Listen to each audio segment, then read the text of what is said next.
Good evening, everybody, and welcome to the PenPower Euro V8 Supercar Series, live from Apex Racing TV. We're in Imola. I'm Alex Simpson, and this is going to be an awesome, fantastic race.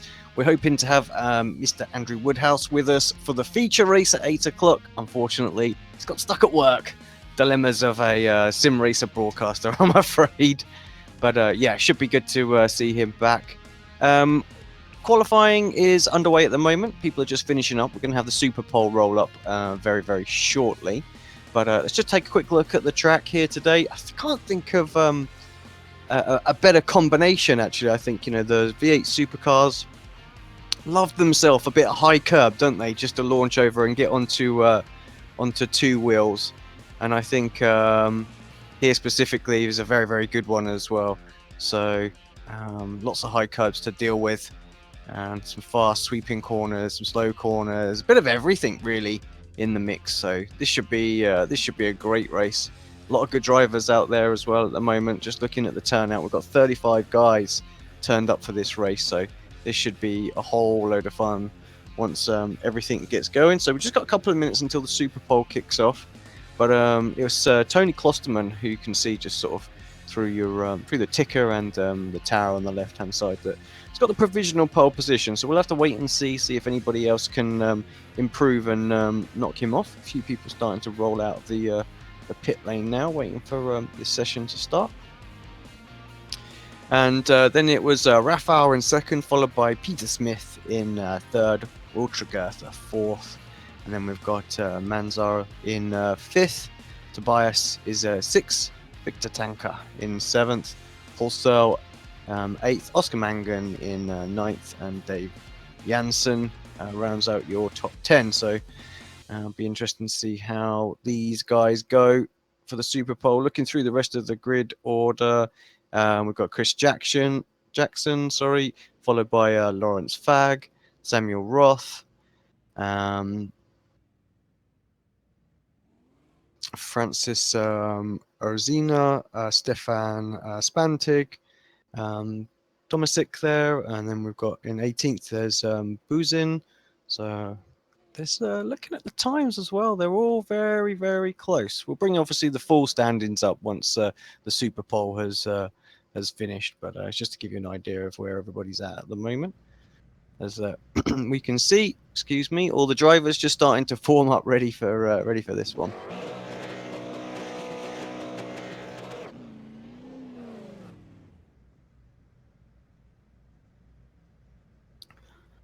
If only we had the light to change. I think that would be awesome to see. Let's while these guys are just getting ready, let's just take a quick look at the driver standings. And we'll catch up with them once they get onto their hot lap. So Peter Smith is leading the way on the overall championship there. So 784 points. Got a healthy sort of 50-point gap over Rafael. Tony Klosterman there, third, and then Busalan in fourth. So that's a pretty close grid. Obviously, we're pretty early in the season yet, still a long way to go. Some drivers obviously have missed rounds already, so expect to see them work their way up. Looking at the pro standings, Klosterman leading that one there, so 724 points. A few other names that weren't in that list, so Clyde Whiting, Dave Janssen, Pete Bingham, and Mark Jones, just to name a few there. But again, a wide range here as well. I think we're seeing a few drivers that have turned up to some weeks but missed others. And then the AM standings, Victor leading the way in that one, so 472, running as a privateer. And then Richard Brightwell, followed by Craig Barson, Matthew Coleman in there as well. So some, again, a good range of points there, but actually the AM standing looking a lot closer. So it should be interesting to see how that pans out through the rest of the championship as we move on and people settle in with the car and the series and learning who they're driving up against. All right, we are underway with the Super Pole. Let's see where people is. So we We join it with Tony, all out of shape. I would guess that's probably his out lap, so it's not going to be too much of an issue. Who have we got coming on to the straight first up? It looks like it's Will Tregurtha. So I know Will very, very well, and yeah, he's away trying to set his fastest lap that he can here. Currently in 4th position, so got something to go for out there. Last time, obviously, I checked in with the series was at Sebring, and he was extremely competitive there. Got involved in a couple of little accidents, if I remember, and was good enough to sort of own up to them. Oh, who was that in the background that was very, very sideways? I'm not entirely sure. I think that was Klosterman, actually. So, giving it absolutely everything he's got out there as well. Massive, massive drift going through coming out of the first sector. I don't think it lost him a great deal of time. He's still very much intact with Oscar there. It doesn't look like it's hurt him too much, but we'll see. Of course, the way this works, your driver has to obviously improve on the time that they set in regular qualifying to jump up, just because of the nature of the iRacing hosted sessions. It's a shame we can't actually sort of wipe the times clean from this one and then go, right, you guys go at it, and we'll work the top 10 out that way. So I think that would be awesome. Something for iRacing to perhaps add, you know, a super pole format. Tony's car looking pretty good over the hairy chicane. Not great with the names around Imola, so I do apologise for that.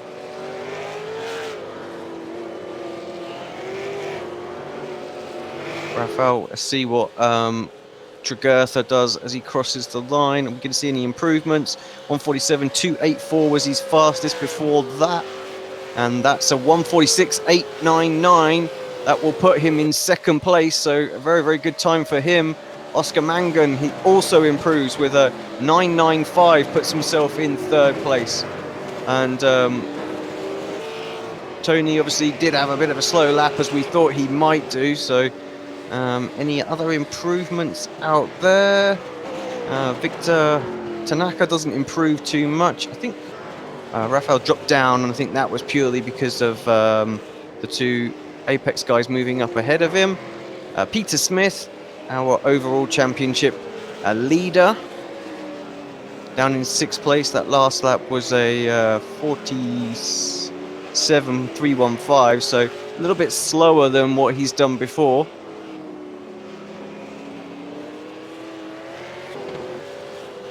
But Dave Janssen, did he improve? Looks like he improved on the final lap as well. Nice. So, yeah, guys improving out there in this this session, which is always good to see.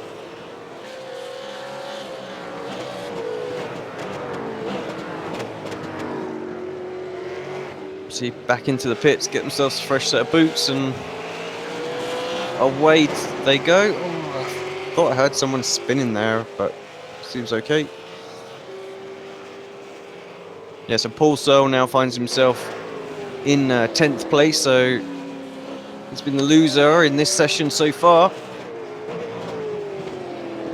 Let's follow him for the rest of this lap, see what he can do. Maybe he can just pick up a few tenths, which is exactly what he needs. 782, 47.782 is what he needs to beat to get back in front of Dave Janssen, back into 9th. 699 gets himself into 8th place as well. Oh, a little bit out of shape coming off the final corner. See what this is as he crosses the line. And you're just going to be an outlap. It's 201. Yep, so not going for it at all. Thank you, Mr. Woodhouse. Yep, I need that.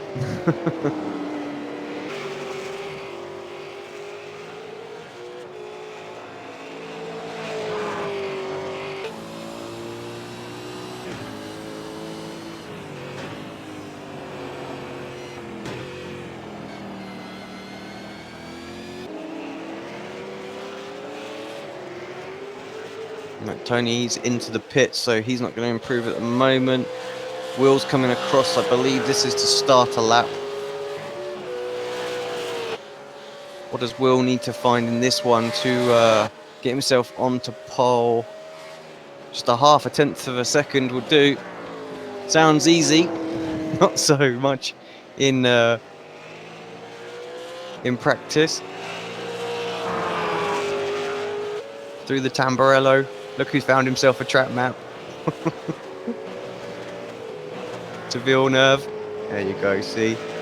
Oh look, Tosa coming up next. See, I'm an expert. I'm a pro at this. My colleague will be proud. See, Andrew, I rely on you for all this fine information. All the stats and history.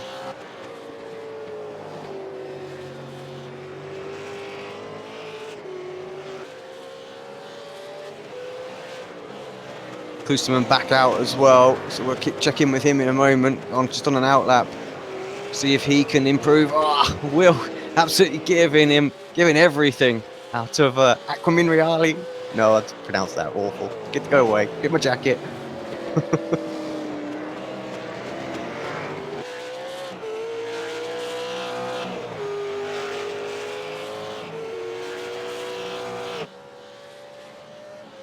Smacker back into the pits as well. That might be his session done. Just 1 minute 55 to go.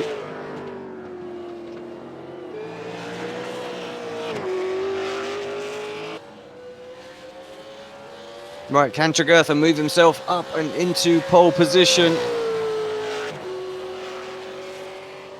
The answer is no, he cannot. At 1:47.066, he'll stay in second.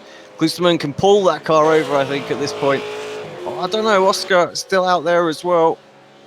It's just coming down to the Rivazza.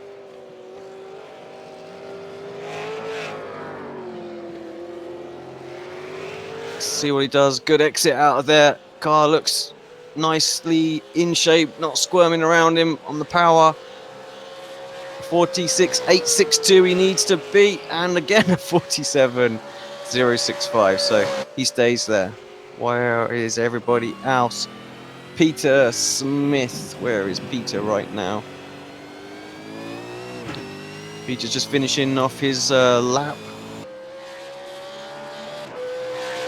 I certainly want to start higher than 6. Let's see where he is. So 1:46. And that's the pole position there. Peter Smith just takes it right at the end. 35 seconds left to go. Tony is out on track. He can respond, but he looks like he's going slow. He's had that pole position snatched away from him right in the death. He thought he was safe. That's why Pete's leading this championship right now. What a great qualifying result. Kept it right to the last minute. No one's going to be able to respond. Mangan is still out there, trying to go again, second lap on a set of tyres. He feels like he can get something out of it.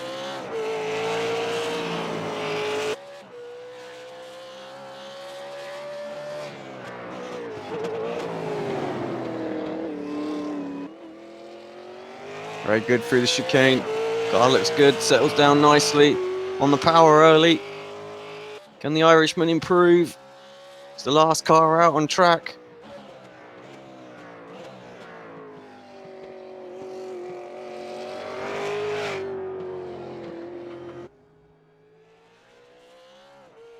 Through the final corner, puts the power down, and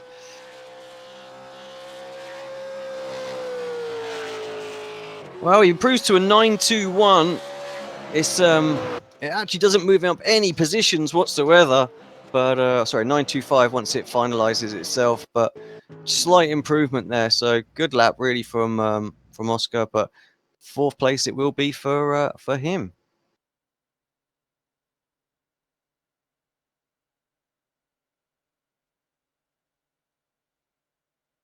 Right, let's take a look at your final grid for this race then.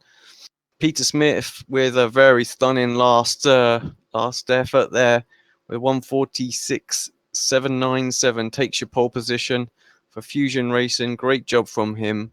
Tony Klosterman in 2nd place. Looked strong, Looked like he had it all the way to the end there, but just got pipped right at the moment. So Canadian's got some work to do.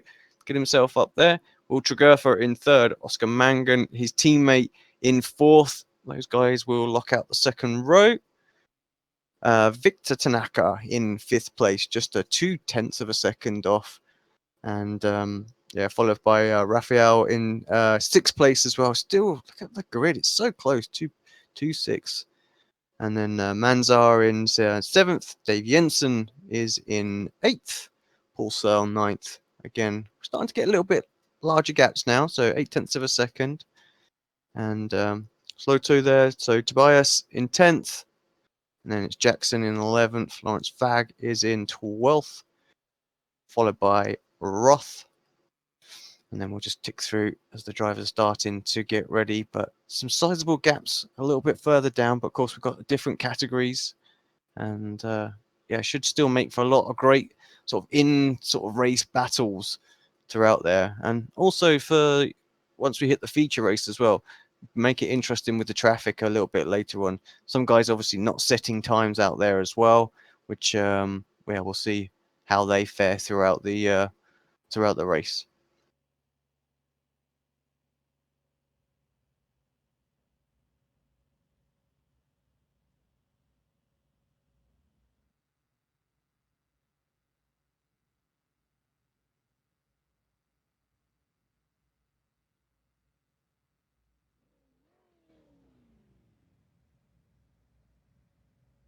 Right, just waiting for everybody to make their way to the grid.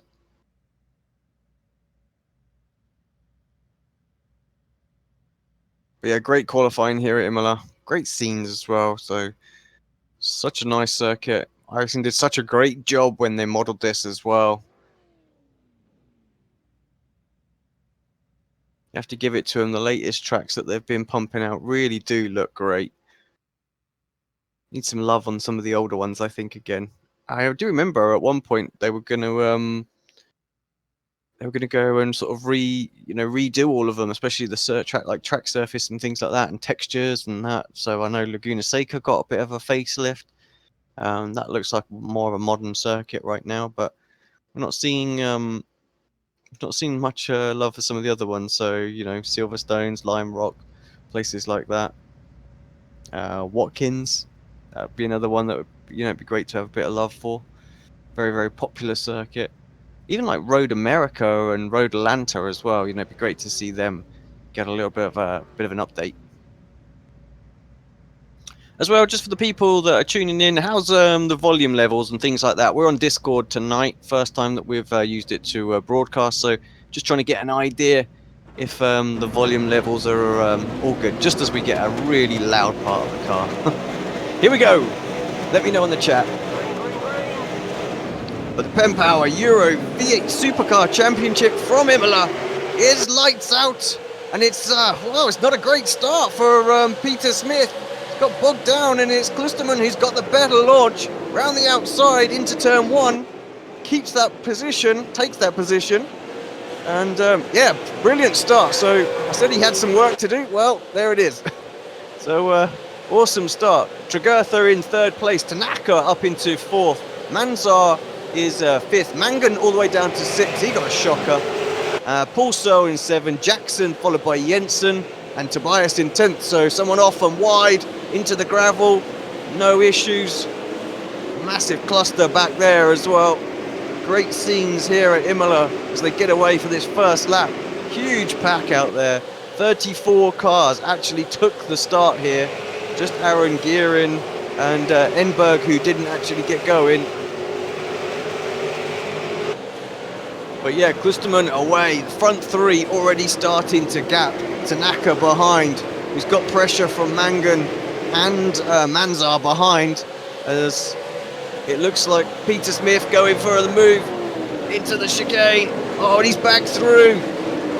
Great move. That's left Klusterman exposed somewhat to Tregurtha. They're side by side. Tregurtha gets edged out the track, has to get out of it. Pretty aggressive defense from Tony, needed to do it. Fortunately, Will saw it happening and was kind enough to allow the room. Many drivers would have just held their ground there and we could have ended up with a big crash on lap 1, but good on Will to get out of that.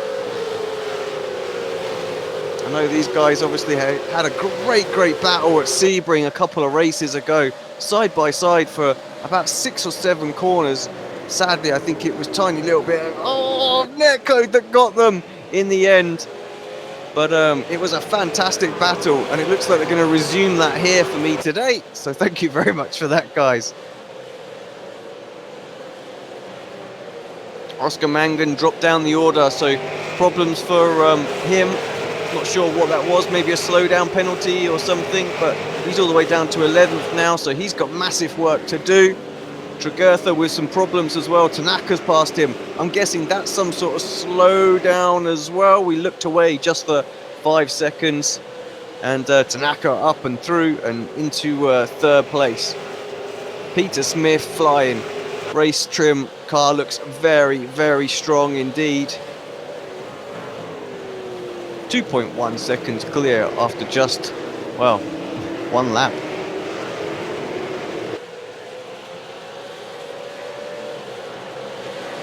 Tanaka having a little blink. He's next up to try and get past his teammate.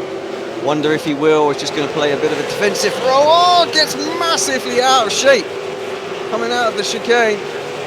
Doesn't lose too much momentum. Will can't capitalise on it at all. Has a little look into the braking.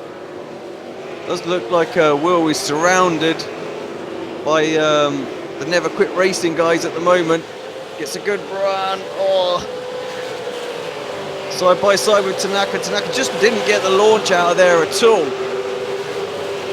And while Will can get past, he's got to be careful of Tanaka's teammate tucked up behind. Might want to get through. Has to go defensive to stop that move. Oh, pokes his nose up the inside. He'll get his teammate. Maybe, maybe not. Tanaka holds on for 4th place right now. Manzar behind, just waiting to see what happens in his Monster Energy. A lot of love for the Holdens out there today. Sure we'll have to look through the field, see where the Fords are, make sure sure Peter's not in one. That'd be typical. The Holden fans will be going mad. No, he's not. So it's Holden.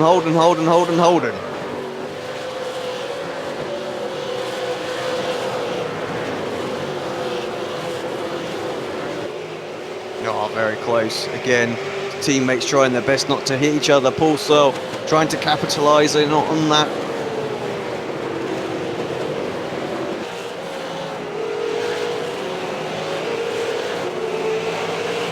Couldn't quite get the run. So difficult to overtake there as well. Track narrows down. Really just one line through there.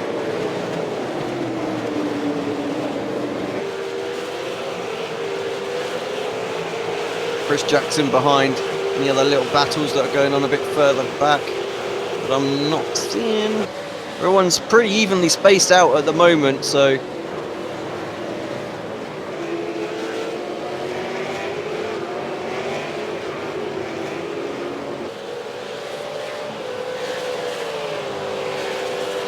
yeah, Tanaka looks like he's sort of holding, was holding his teammate up just a little bit, but not quite. It's Paul Searle really got the bit between his teeth. Pulls out from the slipstream.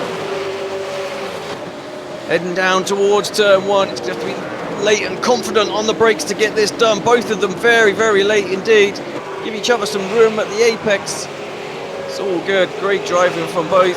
Good solid defence. Kowalski just a bit further back. Having some problems dropping down behind Karsten, just ahead of him at the moment. So this was for 19th and 20th place. Like I said, there'll be some good battles throughout this field. Samuel Buzzin and Peter Bingham. Richard Brightwell in there. 21st through to 23rd. Bingham being very patient and getting on that gas. Coming out of Tosa. Doesn't want to light those rear wheels up. So easy to do. Constantly trying to catch the car. Tobias looks very, very close to Chris Jackson here. Jackson sitting patiently behind this group, but his teammate just ahead of him.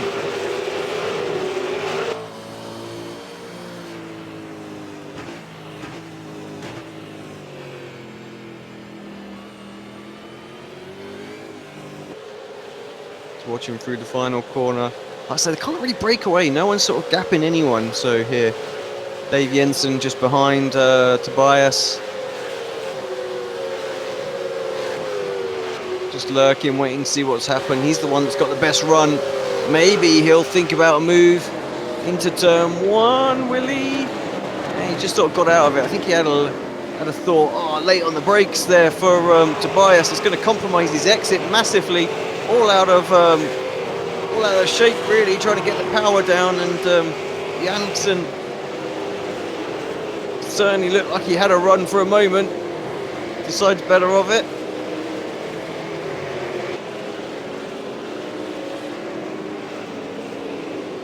It's getting a bit interesting back towards the front as well, guys. Klusterman closing in, last lap.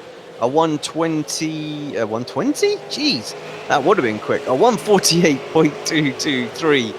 And Peter Smith did a 148.994 as well. So 0.7 of a second faster. At that sort of rate, is going to be on him in next lap. And you can really see a great little battle. Tregurtha managed a 47.991, so he was the quickest out of all three. So this front three starting to close back up again, which is going to be great for us. Just 21.5 minutes of this race to go. It's the sprint race, of course. Those that don't know the series, we've got a sprint race on it now, and then 8 o'clock tonight there's a feature race, hour long. We'll stay live through the whole process, and yeah, we'll throw you some lovely iRacing adverts in the break with a countdown timer just to let you know what's going on. But yeah, let's see what these guys do. So across the start-finish line, who was the quickest out of the three?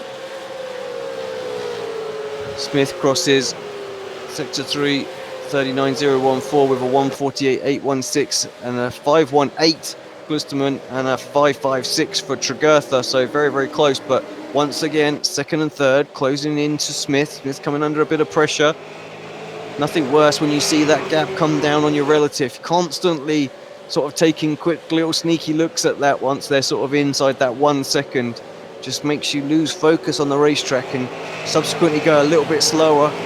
Find it harder to get the power down, everything. So that gas pedal just gets a little bit shaky, doesn't it? I don't know about anybody else, but my knee will shake.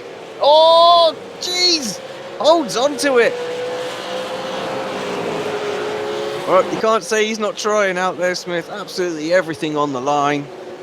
So close. Just about got the car back under control as he skimmed the grass.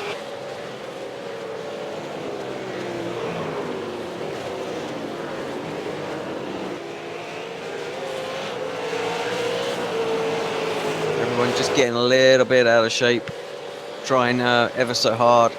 Looking at sector times there as well. Not much in it. Will the quickest through the first sector, second sector. Smith actually had a pretty decent one there, quickest of all.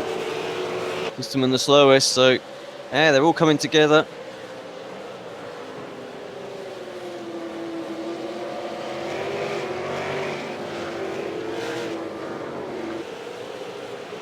Always good to see a battle that sort of forms up as the race goes on. Setups vary somewhat. Some drivers might prefer a car that's going to be a bit more stable at the end of the run, those that just want to go for pure speed at the start. It's looked like we've got three drivers coming back at each other. Issues for Bembic. He's into the pits, retiring by the looks of it, dropping down the order. Janssen still not able to get a move put on Tobias, so these two just stay locked in this battle for 7th and 8th place.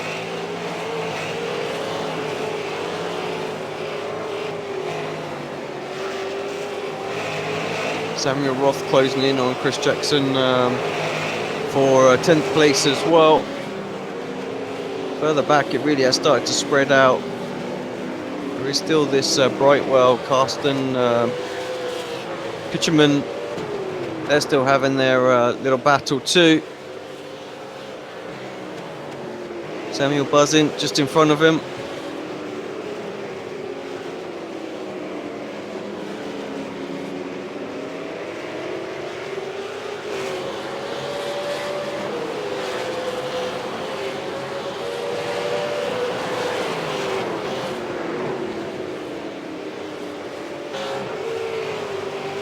Little lock up for Sam there. Brings the drivers a little bit closer. 2/10.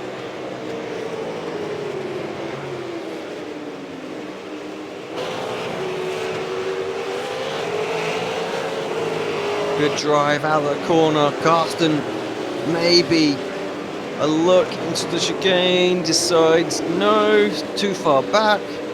Goes in a little bit hot. Uses some of the runoff area. AstroTurf's not too bad over there. Can be a little bit slippy, but too far and you will get a slowdown penalty. Oh, got to go forward to Manzar, Janssen, and Tobias. So close. Manzar's going to hold on to this. Tobias wants to get it. He's constantly coming under pressure from Janssen behind. Wants this place. Definitely seems to train seems to have formed up behind Manzar now. So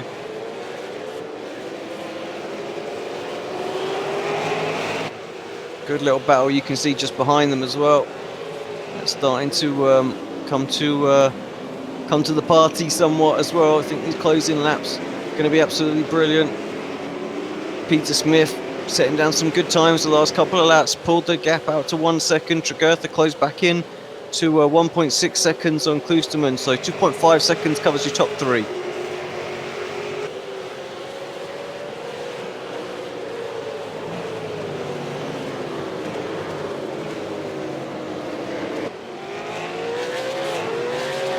Of the top three, let's go and check in.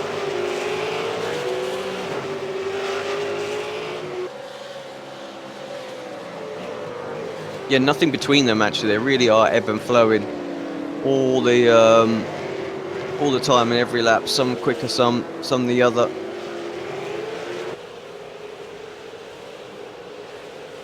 Really keen to see how this one's going to play out.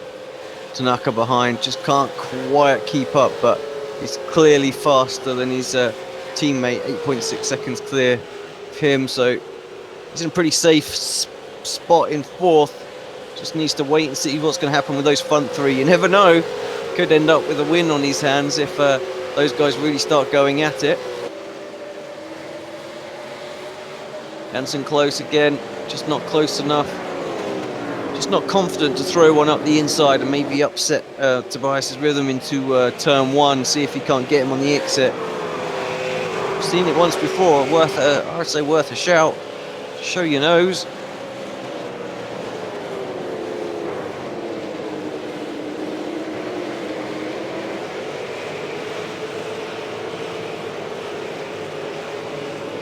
Tobias defensive into Tosa.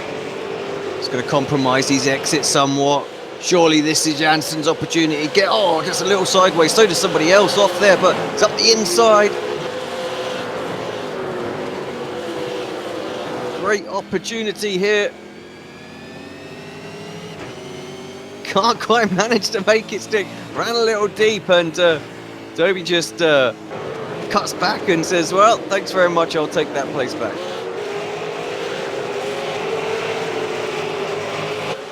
Well, that's gone on as well. They're coming in under a bit of pressure from behind. That's what the battling can do. One more leap. Oh, there's contact with them.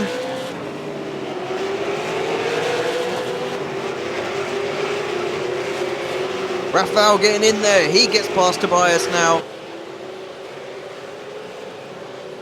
See if he can get Janssen at the same time. No, he can't. Janssen's slightly defensive, just needs to cover it up. Everybody's caught up with that group as well.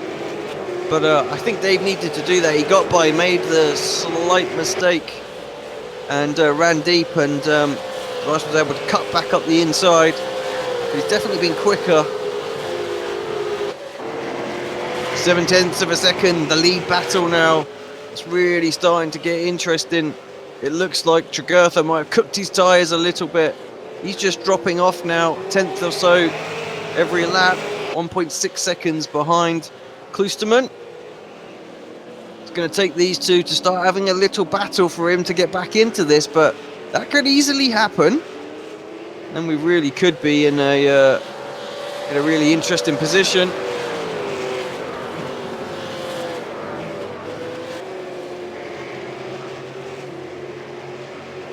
Slightly wide for Tony there, lost himself some time. 2-3 tenths of a second just slipped away just like that.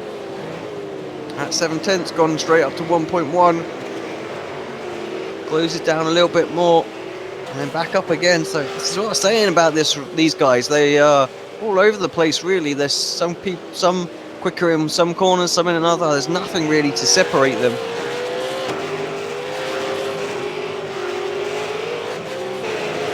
Oh, look at this. There must be a back marker there. Or is it? Oh, it is Janssen. So Janssen lost some momentum there. Finds himself down in 8th place now. So not really sure what happened to Dave there. See if we can't see that back. Doesn't look like it's going to be a move.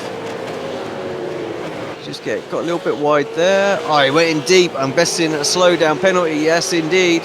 Got all sorts of out of shape as well, but that will be a slowdown. You can't take all that exit curbing, get penalised for it, and yeah, Janssen back down to 8th place, so he's got it all to do again. Just likes to sit behind the back of the Tobias's SimSync Pro car there. This is a Pro.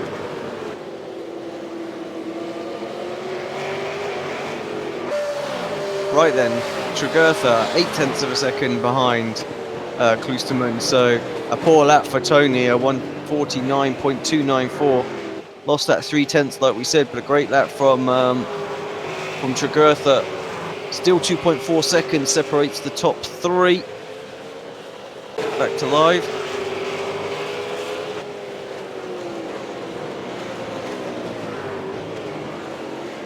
Shameless plug of the Apex livery. And yeah, Will loves these blue rims.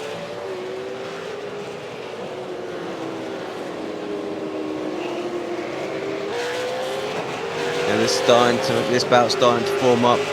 I was hoping they were all going to come together as three there, but it doesn't look like it's going to be happening. Tony struggling again this lap, losing even more time. Another couple of tenths of a second lost. We've got 10 minutes of this race to go. Tyres will be going off a bit, considering we were sort of in the 47s at one point, start of this race. Now in the 49s, maybe a 48.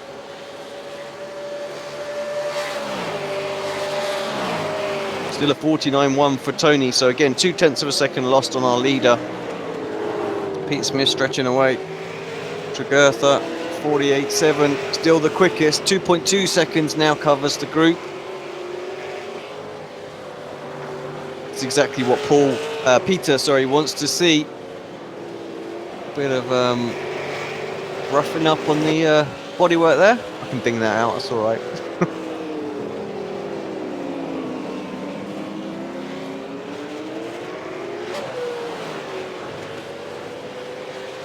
Samuel Roth, once again close to Chris Jackson, battle for 10th place. Oh, gets himself a little out of shape, loses some time. No immediate change going to happen there. This little group still very, very close as well.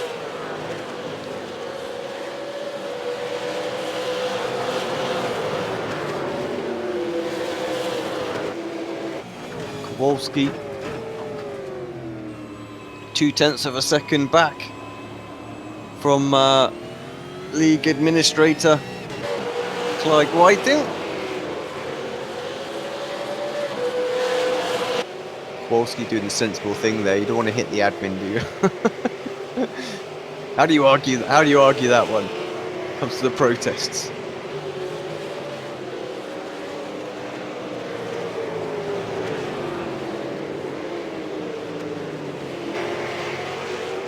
all the time that he's having a look at Clyde. Samuel Buzzin's closing up as well.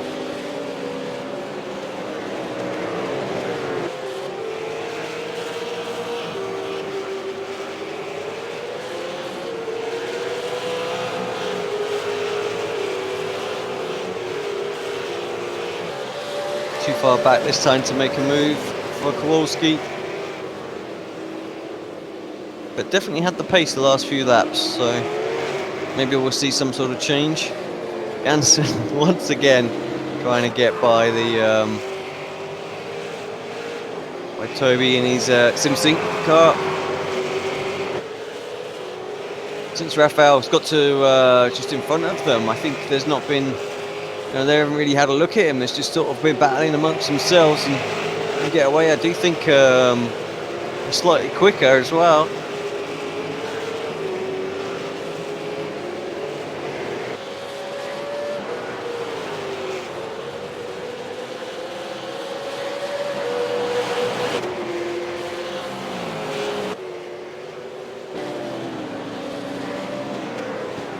Tony's starting to feel a little bit of pressure from Tregurtha now.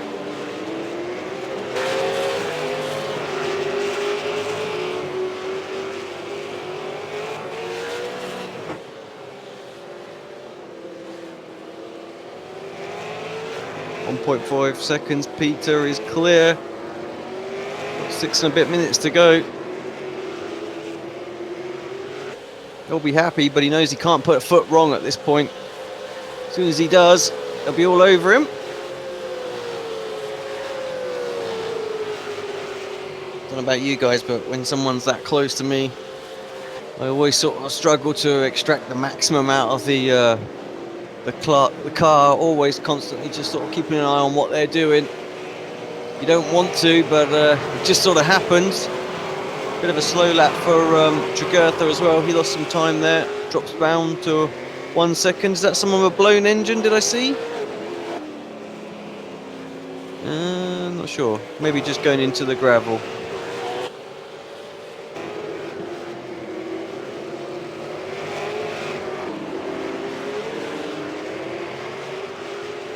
The Smith's now started to negotiate the traffic. That's always a tricky point. He's the leader. He's the first up. He's the one that lets the guys know that the leaders are coming through. Blue flags come out for him. And usually takes them a little while just to let them go through, but everybody else just gets through that a little bit easier. And already you can see the gap to Tony's closing back down again.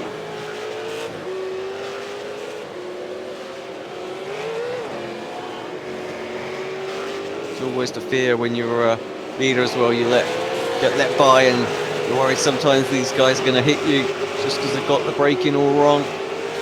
So they're out of line, out of shape.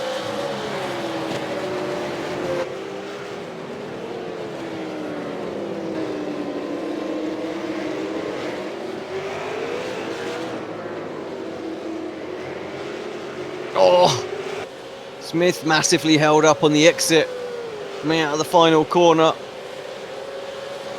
think it's going to matter. I'm not sure. Klusterman is going to get. They both might do actually get one, but not the other. Oh, Jesus! Will has a little look. He's going to get boxed in here. Nowhere to go. Has to go to the outside line. Klusterman there, working his way through. This is perfect for Smith. He timed it absolutely faultlessly there. I mean, look at that, because 2.5 seconds clear now. These guys are just caught behind that gaggle of slow traffic through the first sector. They're both going to dive down into Tosa, get through. Will's extremely close. This surely has got to be his best opportunity as a move. Looks to the inside. Pop over the crest, late on the brakes. Tony sweeps into the corner. They're side by side. Gets edged out just a little bit. Get us out of shape. Manages to hold the car together. But that's what the momentum lost there. Still trying to poke his nose up the inside of Tregurtha and sends him around. And that's our end of our second place battle. Victor Tanaka is going to come through, I'm sure, and get past his teammate here as well. going to inherit second place. It does look like Tony is being an absolute gentleman about it as well. He's waiting for Tregurtha. I'm not quite sure what shape Tregurtha's car is going to be in. Got sent flying. But yep, there he is. Let's through. Will, he needs to get the pedal on the metal because otherwise he's going to lose another place. Here is he? No, he's not. Sorry, it's a back marker. Whew, getting worried. But yeah, great sportsmanship from Tony. I was a bit worried going into that corner, thinking if it's just sort of one line, it's so difficult through there.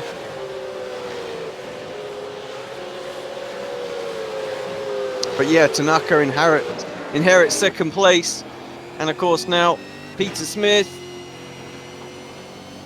very comfortably in the lead. 7.5 seconds clear now. He can just gently drive that car home. He's got no pressure from behind at all. And yeah, Tregurtha, the car looks okay. I mean, it took a couple of hits in this race, but I think Tony's car also fine. I don't know if they're going to stay like that.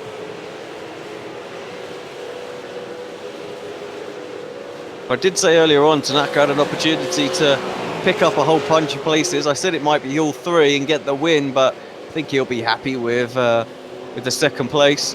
Back marker off the track keeps out of the way.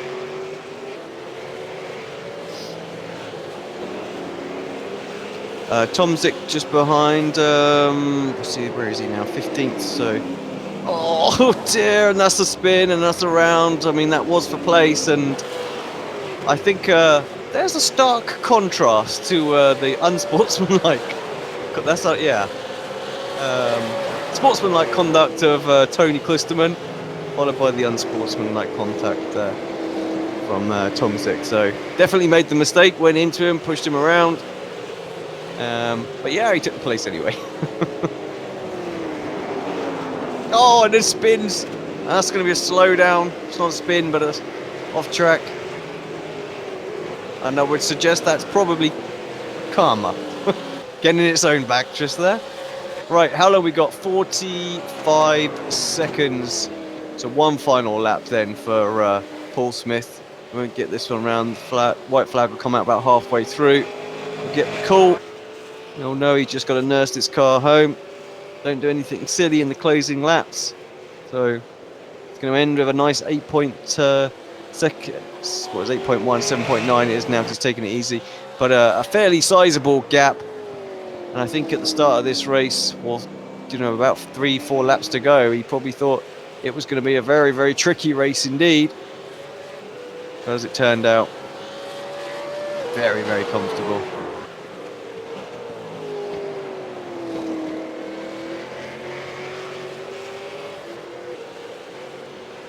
Tony's still behind Will, but I get the feeling he's got no intentions to get him past. There's no other... Oh no, there is one other battle out there right now. And that's Carsten v Gareth Jones. Jones up the inside. Looks like he's Peter's teammate out there, but that battle already over and done with as well. It's a mistake into turn one. Switch back to his teammate and race leader.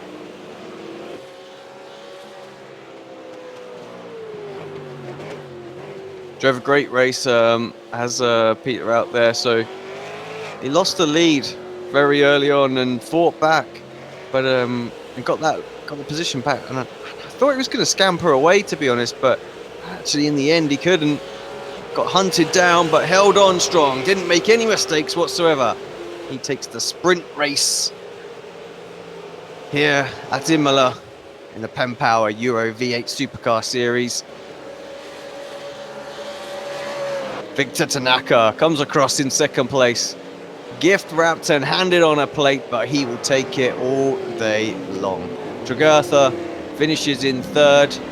He'll be a little disappointed, feeling like he had an opportunity for second, but first was definitely out, because that fighting that those guys were doing just meant that that Smith was away. Klisterman in fourth.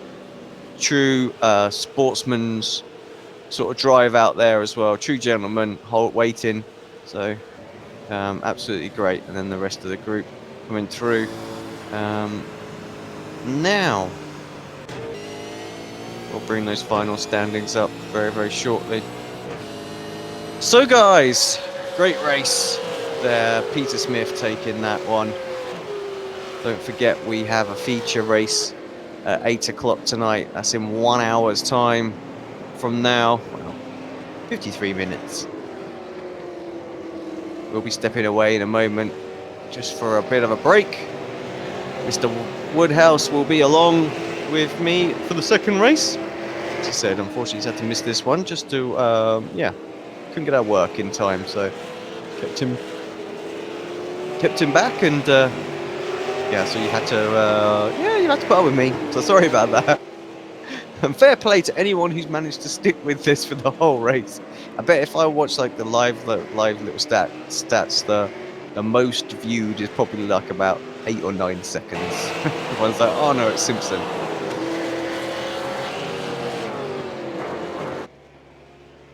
As Smith makes his way down the pits. Right, let's take a quick look at the final standings then. So Smith from Tanaka, Tregurtha, Klosterman, Mansar. And then we've got Rafael, Tobias, Dave, Paul and Chris. 28 seconds separate them. Not really the story of the race because there was lots of ups and downs and some great battles in there as well. Roth, Borgs in 13th. And then, I'm sorry, I don't want to even try to butcher it, so get Mr. Woodhouse in here, we'll do that. 14th, so Tomzik there as well. I'm flipping through the order. Mangan obviously had his problems, dropped down. So Bingham had a great race. Jones and Carsten, they were having some great battles throughout that one as well. Didn't see too much of Arnoff, Collar there, or Coleman through that. So Kowalski had a great race. Martin Brandon, we didn't see too much of him. 1 lap down as well. So, but yeah, some good little in battles out there.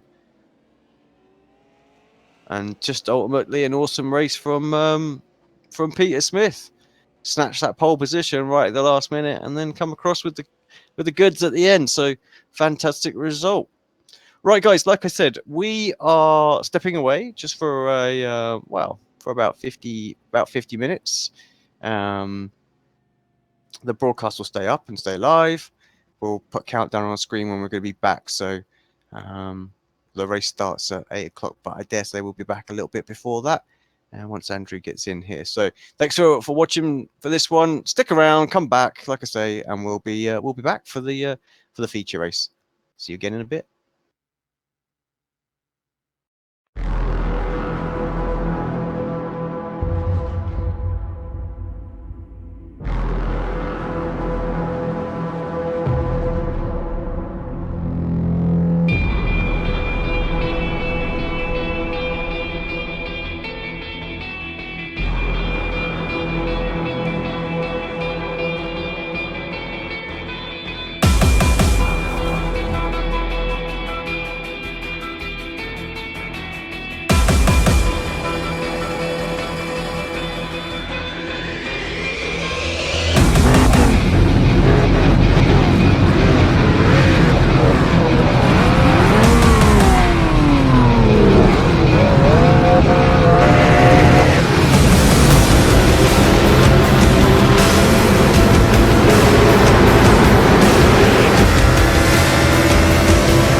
Simulated racing can be awesome, but it can also be kind of a free-for-all.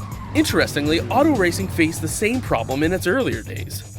Whether it was on the back roads, the beaches, or the city streets, the racing was fun. But there was always a certain level of chaos and danger, until some folks came along and put some order to all of this. Stuff like official racetracks, regulations about weight and equipment, and enforcement of standards. That's what gave us high-speed excitement, fast-paced action, and photo finishes. That's when racing became racing. The guys over at iRacing.com have made the same transformation in the world of sim racing. Sure, they've got the most accurate tracks and realistic cars out there, but that's just the start. See, iRacing analyzes the performance and results of each driver in every race, so you can be sure you're always placed in races where the competition will be tight, and that those reckless drivers who ruin it for us all are kept in the pits. Not to mention that with over 45,000 active members already in their vast community, you can find races day and night, so you can always get in on the action. You can even join a league of your favorite series. And since updates are always automatic, you don't have to worry about software and can focus on the track. Zip up your fire suit and check out iRacing.com.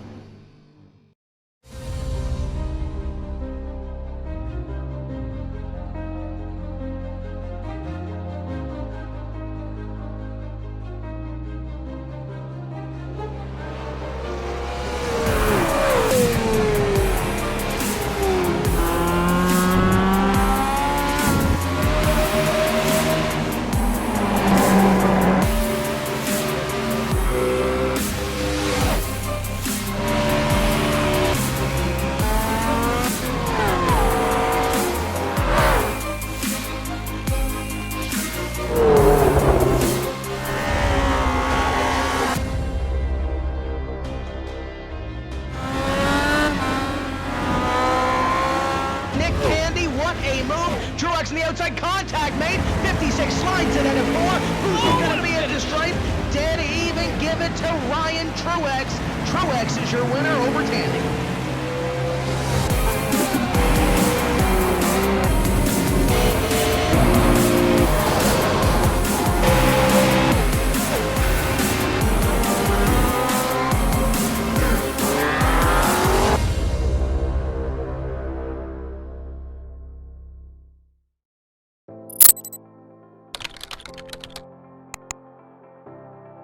iRacing.com is a sim racing game that combines a true-to-life racing experience with an online community of virtual racers from all over the globe. iRacing offers a multitude of officially licensed cars and tracks, laser scanned with millimeter accuracy. Their car models and mechanical systems are based on real-world physics and engineered in cooperation with manufacturers and race teams. iRacing's web-based interface allows members to compare stats and test drive any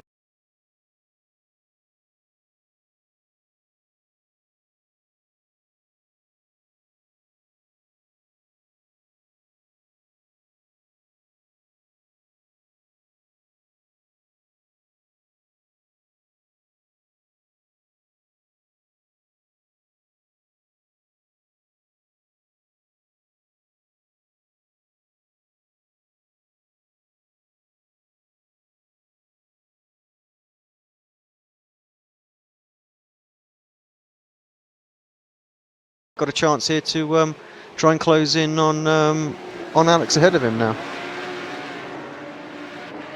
It's great to see these guys racing through these corners so competently. I mean, for me, and for I reckon 90% of us is literally just a case of trying to get around the track. I mean, they are doing close quarter racing around what is a really, really challenging circuit. Right, so they've got the first lap completed.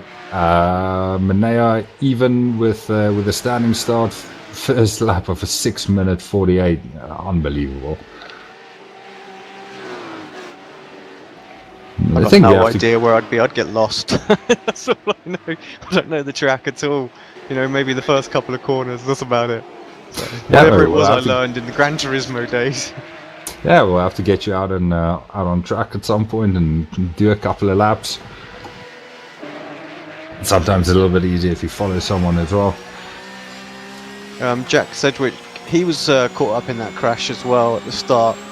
but did manage to get through it. I think it was his car who actually launched Riku, wasn't it? I'm not 100% sure on that, so I don't know if there's any others Inex cars out there, but yeah, send it flying.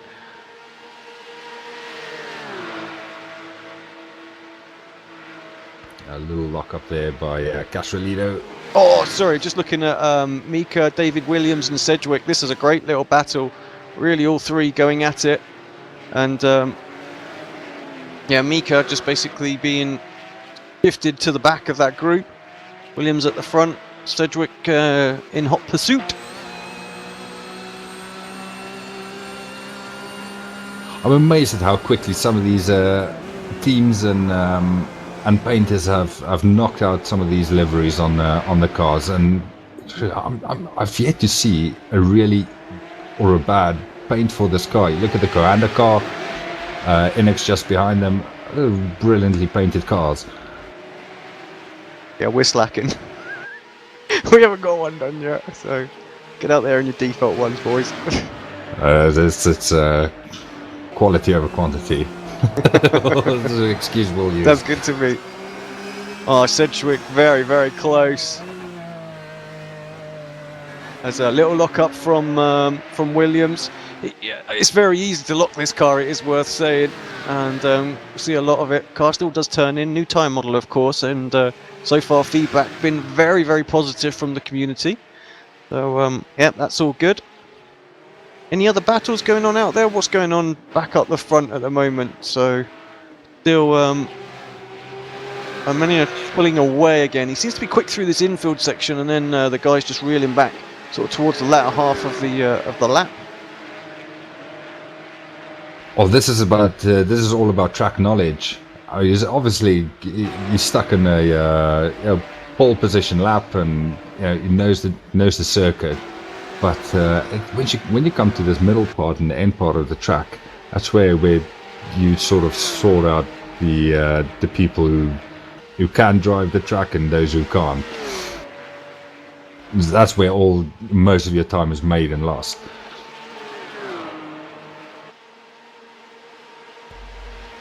Yeah, the gap, like I say, he opens it up and then closes back up again, down to just under 4 tenths to Vop at the moment. I mean, the draft is obviously having some impact to that, with the long sort of sections where the guys are absolutely, pedal to the metal. Yeah, and again, apologies for the weird cameras as well. So just the iRacing default ones today will, hopefully the following races will all be back up to spec. And it's funny, we were having a conversation about this just earlier on. So, Mr. Istvan, the point in case about how valued your cameras are. There you go. Just going back to that battle between David Williams, Sedgwick and Mika Essays. Essays' car is really badly damaged at the front as well. So I can't remember if he was involved in that first lap incident at the start. Who was that? Sorry, I just checking the comments. Mika Essays. Let's have a look. I say Bushfink Racing on the livery. front right. Yeah, I guess he got picked up somewhere there. Doesn't look great, but he's still doing a good job to stick with these guys, even though they've got past on that damage on the front right. Maybe the community that's in the YouTube right now, just give us some feedback. How robust is this car? You guys obviously drove it in loads of hosted sessions and whatnot right now. Does it take a bit of a whack? I mean, because that one looks like it took a hit and still shacking around. I'm just looking through the top 10, and obviously, Manea's car looks absolutely pristine at the moment. Vob just behind him, he's got the same kind of damage as Essays. Castrolito, same again. For the laps I've done around here, the car rides the curves well, but obviously some of these higher curves, when you hit them hard enough, they are going to do some damage. So that's something to look out for. Just a bit of splitter damage there and things like that, so making a bit of a difference. The boss just over a second behind at the minute, so I'll need to pick up the slipstream again now and See if he can close that gap back down. We're just coming up to this straight that leads you back to the start-finish. This is really where any car you drive around here can give it the full beans. Just sit back, relax a little bit. I have to say, when we were at the Sim Racing Expo last year, had a lot of fun. We took a taxi. It's going to sound really boring, but obviously the taxi's an M3 BMW. The guy's done over 3,000 laps around here. Absolutely belted it around here. Absolutely awesome. So, one thing I think you don't really get the appreciation on iRacing, the undulation. You know, the compressions and the G's and whatnot that are involved in going around in this circuit. It's just crazy. So 4/10 closed up down that back straight then for Voss. So not as close as he was the previous lap. So Alex trying to break away a little bit now. So 9/10 of a second again. Lap times between the top three really close. Manea at a 6:49.8. Vob just behind him, and Castrolita as well at 6:49.9. So a 1/10 of a second in it. Then you think over the little look further back as well. There's not really any battles going on out there. Just a little bit of separation really with everyone. We've got obviously this William Sedgwick and Mika battle. There's also Jürgen Frank and Kevin here having their little battle. Kevin all up on the curbs right there. Timu just behind them, struggling a little bit. Got some damage, I think. So another one of the victims from the first crash that we had. Eunice, good to see Eunice back out on the circuit. We haven't seen him for a little while, but tucked up behind Noel at the moment. And then we've got Renz just trying to recover. His car took a fair whack as well. But it's worth pointing out the last lap that Renz did as well was 5 seconds quicker than the leaders. So man's flying, but unfortunately he's too far back to do anything about it. Yeah, I think he's definitely going to struggle with top end speed as well. Passing around here, for mere mortals like myself, it's nearly impossible unless the person in front of you makes a mistake, goes off track and ditches it, and then you simply drive past and class it as a passing maneuver. He's going to have some issues making his way through the field. But they're coming through, if you look at everybody from about to Jürgen Frank, steady stream of cars coming through the field. It has to be said, again, with the length of the track from first down to Brem, who's in 19th place in the and still running. It's only a 28 second spread across the field. So you get a car about every 1.5 seconds on average coming through a particular point on the track. Pretty impressive actually when you think about it. You know, the guys are still in such close proximity, and there's some damaged cars out there and everything. Just the technicality of the circuit as well. So yeah, awesome split we've got here. Renz Brickman is having a little look at Maximilian Scheider. He's got the pace to if he gets past him to pull away, but you can clearly see he's got to play the patient game right now. The one thing about the circuit as well is, it's quite narrow. It is difficult to get moves done, and I've watched many a Skippy, and I think we had like Formula Renault race here as well, where drivers have I stood there and in real life and watched the cars go through there, and I think it's difficult to get moves done. That's the thing, until you get to some of the really big straights. So you have to be really, really patient, and I think that's what Brookman's finding right now. It's so much concentration that required as well to get yourself around the track. And if you're behind someone and then you see an opportunity, it might be a valid opportunity to go for the pass. I think there's always the risk as well that you're going to surprise the guy in front of you. Kevin Mostert making his way past Jürgen Frank. That's up exactly into, the one that I 11th just place. saw. So you could see how little room there was when they were side by side there. But yeah, great move and opportunity to fight straight back, possibly. Certainly an interesting livery that Frank's got on his car there, and I think it's the same livery that Maximilian Scheider is running. It is indeed. You're right. Yep. So a couple of teammates there. Or as he makes a little mistake at the carousel. It's such a familiar corner, but it's such an annoying corner as well. If you don't keep the car down on that little banking on the bottom of the apex of the corner, it simply slides up, and it's so easy to stick it into the barrier on the outside.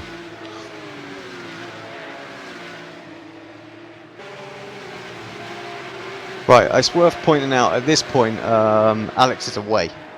1.9 seconds now. Voss has got a tall order to close up. He's got to absolutely nail it. He's got Castrolido right on his tail. I think Ricciardo, if he can get close enough this time as well, he should be able to get back up into second, because I don't think Voss has got the slipstream anymore. 1.8 seconds, usually just a little bit too far back.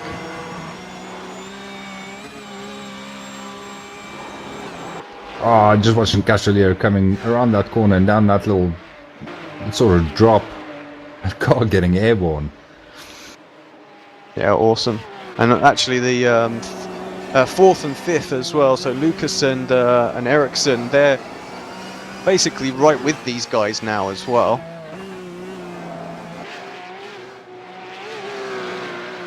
Well, it's certainly going to be an interesting last lap. You say Manea's he's got a gap there. He's not under real pressure at the moment, but these next four behind them, any kind of mistake is going to end up more than likely as a race-ending incident as they come up to start the final lap, just on this back straight. Voss is trimmed out more than Castrolido, because even in the slipstream, Castrolido's barely closing up. So yeah, that core car really trimmed out. Bit more downforce on the radicals. And somebody did do a little experiment around here, and went through every single setting on the rear wing to see what the top speed was that you could hit in the car on every one of the wing settings. And you'll be surprised that on the lowest wing setting, it's not that big a difference to the highest wing setting. I think from the lowest to the highest, the total speed difference, I think, is about 5 miles an hour, or 8 kilometers an hour if you use the metric system. Yeah, so there's not crazy. much in it. Just such a long straight as well, and the time to get up there. And I think, you know, with the draft as well, it just negates that. So yeah, makes some sense. So if you have the car in front running a low wing, it's certainly going to pay off. It's just almost going to give the car behind you no chance to catch up if it's running a little bit more downforce. Right, so we're into the last lap. No need to look at the clock here to see if they're going to make another lap or not, because there's certainly not. Only 3.5 minutes left.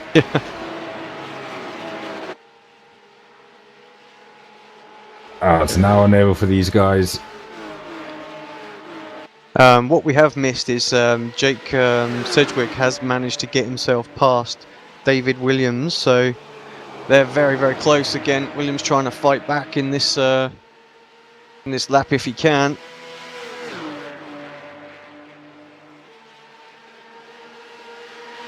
Oh, Williams got a good run. Is he going to look for a move? Is Sedgwick going to go defensive? Are they going to go side by side through this corner? Oh, David Williams doing so well to keep hold of that car. Alongside him is Mika Essays. He's just there, ready to pounce on anything that's going to go wrong in front of him. I think that might have been a bit of a dirty pants moment for David Williams. Yeah, I think you're right there. And now under pressure himself as well. Switching up to the battle for second place as well, because Ricciardo, as close as he ever has been to Voss. Oh, look at that. Both cars just sort of drifting out of their rear tyres, just starting to light up a little bit now.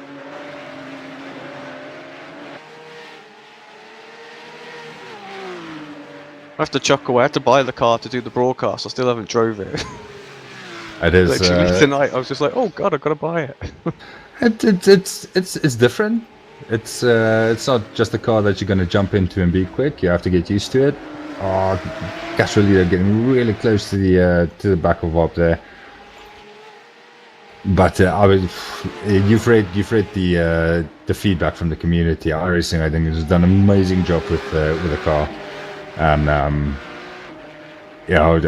gonna say the next thing I'm gonna say it, and I'm gonna duck for cover. But I think just after the Radical, this is the best sounding car on the service. I do. Yeah. See, I do enjoy the way it sounds. And you're right. I love the Radical as well. When they changed that sound, when was that? Was it that, or did they tease us with the Lotus 79 sound? Do you remember that little video clip that they did? All of a sudden, we could hear it whining in the background. Yes, that was a great video clip, and that's a great video shot.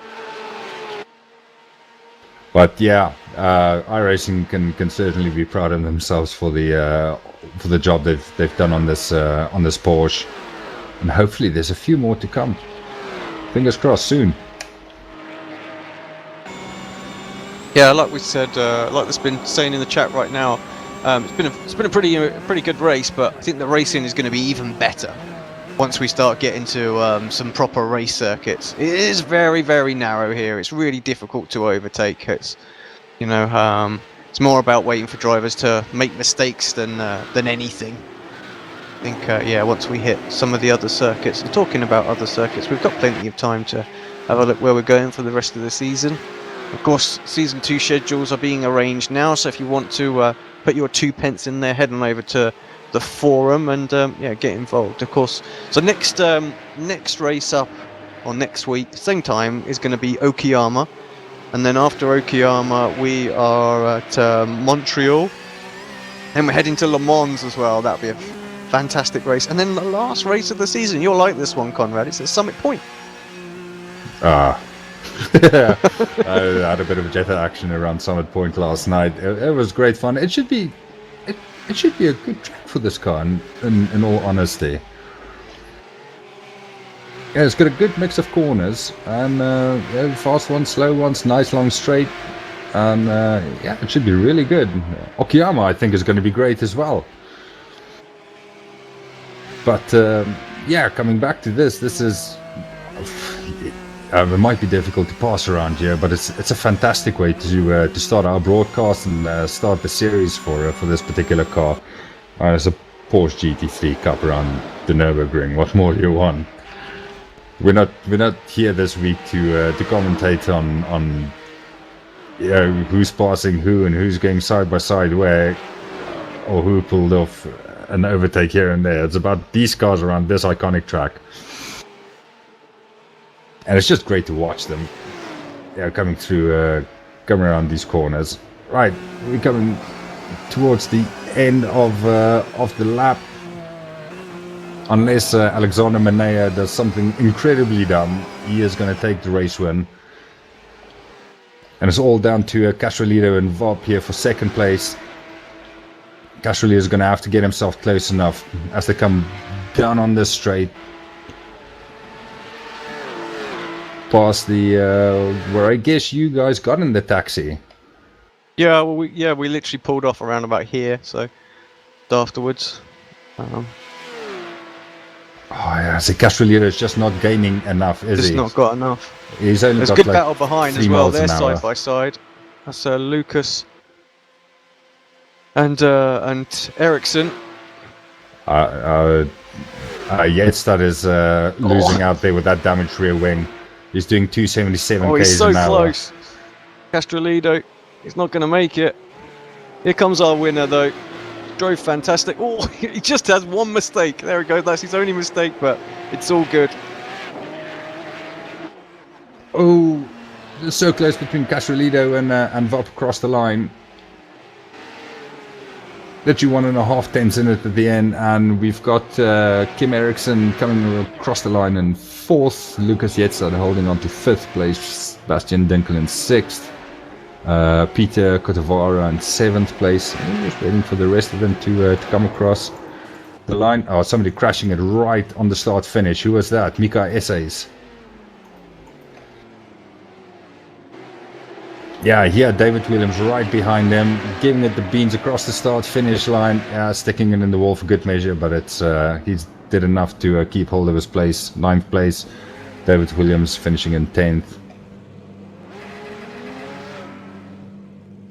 Yeah, I enjoyed that. It's going to be a good, it's going to be a good championship. I'm sure of it.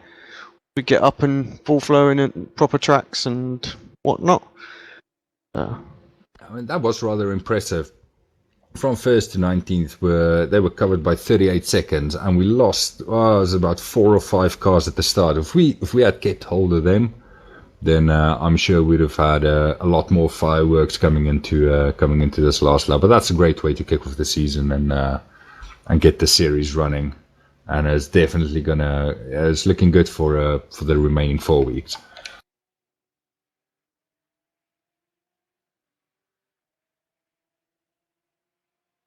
It's just some people asking in regards to an interview. If you don't know the details,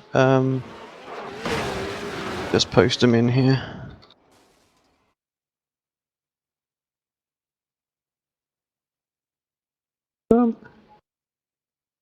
Right. While you're sorting out, yeah, we'll just give it a couple interview. of minutes. I'll just see if I can I'll get a replay at least of the start, and I'll start running through the finishing order. So we had Alexander Manea taking the first win of the first official broadcast of the Porsche iRacing Cup Series. 2.8 seconds behind him was Alexander Vop, with Ricardo Casolito taking 3rd place, Kim Eriksson in 4th, Lucas Jestad in 5th place, Sebastian Dinkel in 6th, Peter Kotavara in 7th, Jack Sedgwick in 8th place, Mika Essays in 9th, David Williams in 10th, Kevin Mostert in 11th place, Jürgen Frank in 12th place, Timu Valkajavi in 13th, Rens Brookman making a recovery after his first lap crash. He managed to gain another 6 spots from there. He's finished in 14th place, Jonas Nukarinen in 15th, Maximilian Scheider in 16th place, Noel Lindeberg in 17th, Manuel Sanchez in 18th place, Jochen Brem in 19th, and then we had a couple of non-finishers, most of them victims, right at the beginning of the race. Miko was in 20th place, Adria Perez in 21st, Rica Aletalo 22nd, Joseph Valgren in 23rd, and Moritz Lorna in 24th place. having a little look at the replays of the start back. We've got Alex coming in for an interview as well, so we'll just have a look at this one more time and we'll bring him up. But yeah, absolute carnage. I think it was Riku that got hit from behind, wasn't it? And that's what started it. Yep, that little spin just there, buff. And then, wow, all sorts of shenanigans followed. So, that's a few $1 million worth of repairs we're going to be needed there in the real world. Yeah, it's a races broadcast. So looking forward to it, and for it to end that early is it's a bit of a shame. All right, let's bring Alex in, and I'll hand it over to you, mate. Hey guys, can you hear me fine? Yep. Yeah, we're good. Alexander, that was rather impressive. First of the qualifying time you set, and then taking the race win on our first broadcast. How was that race for you? Because we saw, we picked up fairly early on that you could pull away a little bit at the start of the lap, and then the two guys behind you, Castrolito and Vop, just closed up a little bit. Well, the race was quite stressful. I wasn't feeling very well in the car. For some reason, the balance wasn't as good on race fuel as it was on quali fuel. And to have such big names behind you is really stressful, especially at a track like this. I managed not to make too many big mistakes, and yeah, keep them behind. Another thing we were talking about earlier on in the race is the qualifying time. You said it was 6:45 is absolutely blistering. Just how well do you have to know the track and be confident you can push the limits in order to hit lap times like that? Yeah, that lap was pretty special.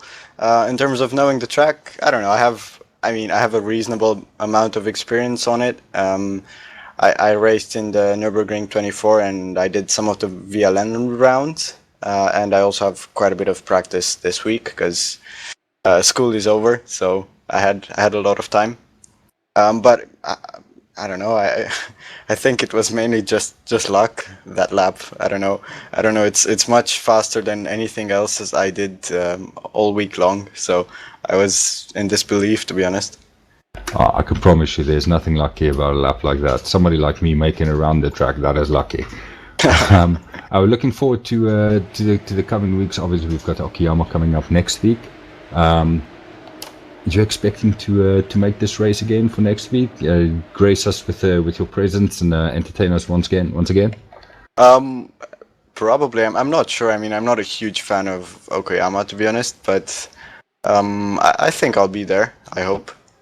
As the name is on the map now, it's you're gonna if you carry on in this vein, you're quite quickly gonna build up a fan base. Bossy is gonna expect you to be there.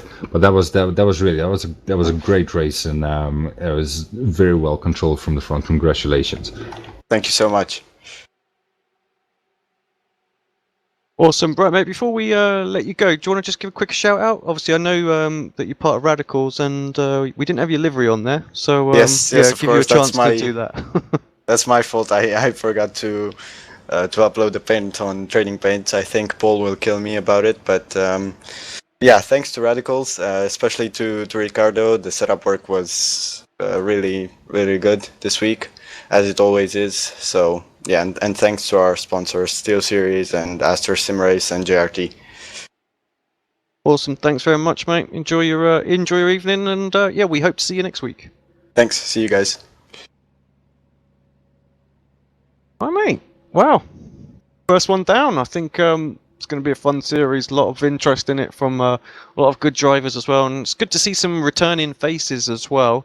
Unfortunately, the race didn't go as planned for them, as some of them ended up somersaulting and all sorts. But yeah, it was going to be great, I think.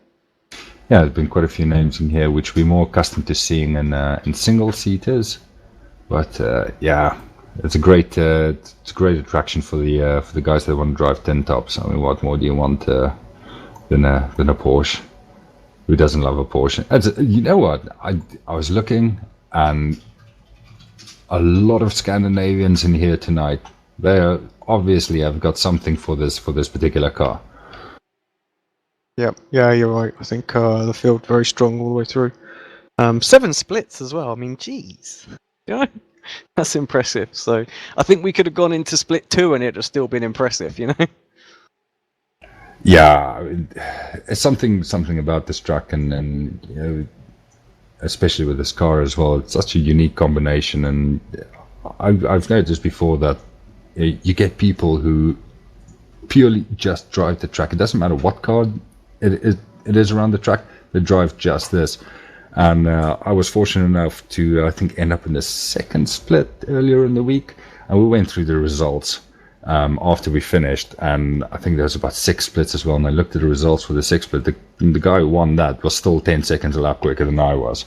So, yeah, our rating around here means very little to nothing. Cool. Thank you very much for joining me, and thanks to everybody for tuning in as well. For those that are still listening to us drone on, stick around on Apex Racing TV. Well, I say stick around. It's 2:00 in the morning, UK time. So it's the Rikmatek Sports Car Series, and yeah, that's going to be a great fun race as well. Spa in the Mustang and the MX-5 motocross. Yeah, if you're up and you can't sleep and you want to count some sheep and things like that, you know, tune in, have some fun, chat to us on the on YouTube. Be good to see you there. But always a pleasure, my friend. And once again, thanks everybody watching. We'll catch you next week for Okayama.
Welcome back to Apex Racing TV and the PenPower Euro V8. There we go. The teeth are back in, I assure you. Supercar Championship Series. We are at Imola, and thankfully the saving grace is here to save us from all my mispronunciations and no idea of where we are on the track. Mr. Andrew Woodhouse is back in the building. Hello, Alex. Good afternoon, everybody. Good evening, everybody. That was a good decision to let you lead back in, wasn't it? At that one. Oh, it's absolutely terrible. No, mate. Clyde will be on the phone to me later. He'll be like, Simpson, if you do it again, you're out of it. I was watching race one. Unfortunately, the shackles of retail were placed upon me, but I was watching race one. I did very much enjoy your commentary, so screw you for saying that you're terrible. No, great win for Smith. Bit of controversy. That's what we like a little bit of, anyway. But one thing that did strike me, though, Alex, was the qualifying was very, very close. We're seeing the same thing here now. Yeah, exactly. We're back into the next Super Pole. We'll better sort of see what's going on there, I suppose. But Smith back out in front of that at the moment. Times are quite a bit quicker, so cooler session this time. Yeah, and I know I don't know how much you spoke about the track earlier on, but I absolutely love this track. I think it's fantastic.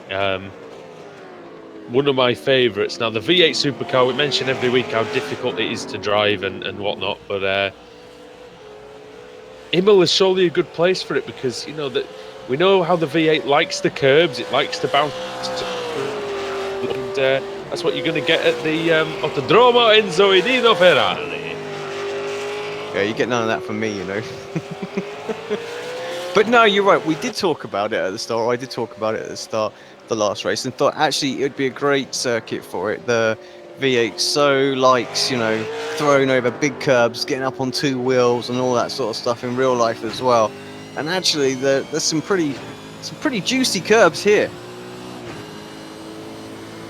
Yeah, especially at the top of the hill, the very anti-alta and a couple of others throughout the circuit. But it's one of my favourite sights in motor racing, to see a V8 supercar going through a chicane, bouncing up and down and really, really flying around. I don't know how they even set these cars up, Alex, to be so compliant over the bumps. It's fantastic. I love watching. Yeah, I have no idea either as well, because you're right. When you watch them in, you know, the real life races, how they attack the curbs, it's just crazy. They just smash them, and yeah, no problems whatsoever. Smash the curbs, somehow managed to keep control, and on those narrow street circuits we've got as well. I do wish the V8 supercars would do more races abroad, though, out of Australia, because there's some great tracks in Australia, no doubt about it. But they don't have a race around Melbourne, as far as I'm aware, and if they do, I think it's a non-championship race, which I think is one of the best tracks you've got as well. But yeah, I'd love it if they took it international. Maybe an American track, maybe like Road America or somewhere like that, and maybe here would be fantastic to have a bit of a go around. So they've got some very good drivers in that. If I'm not mistaken, don't they drive at Kota? They do go to Kota, yes. Yeah, don't they just, yeah. Okay, so been proven wrong already. I've only been back 5 minutes, but yeah, more international racing, I reckon. But Kota's, you see, not the best example of one for these cars, I don't think.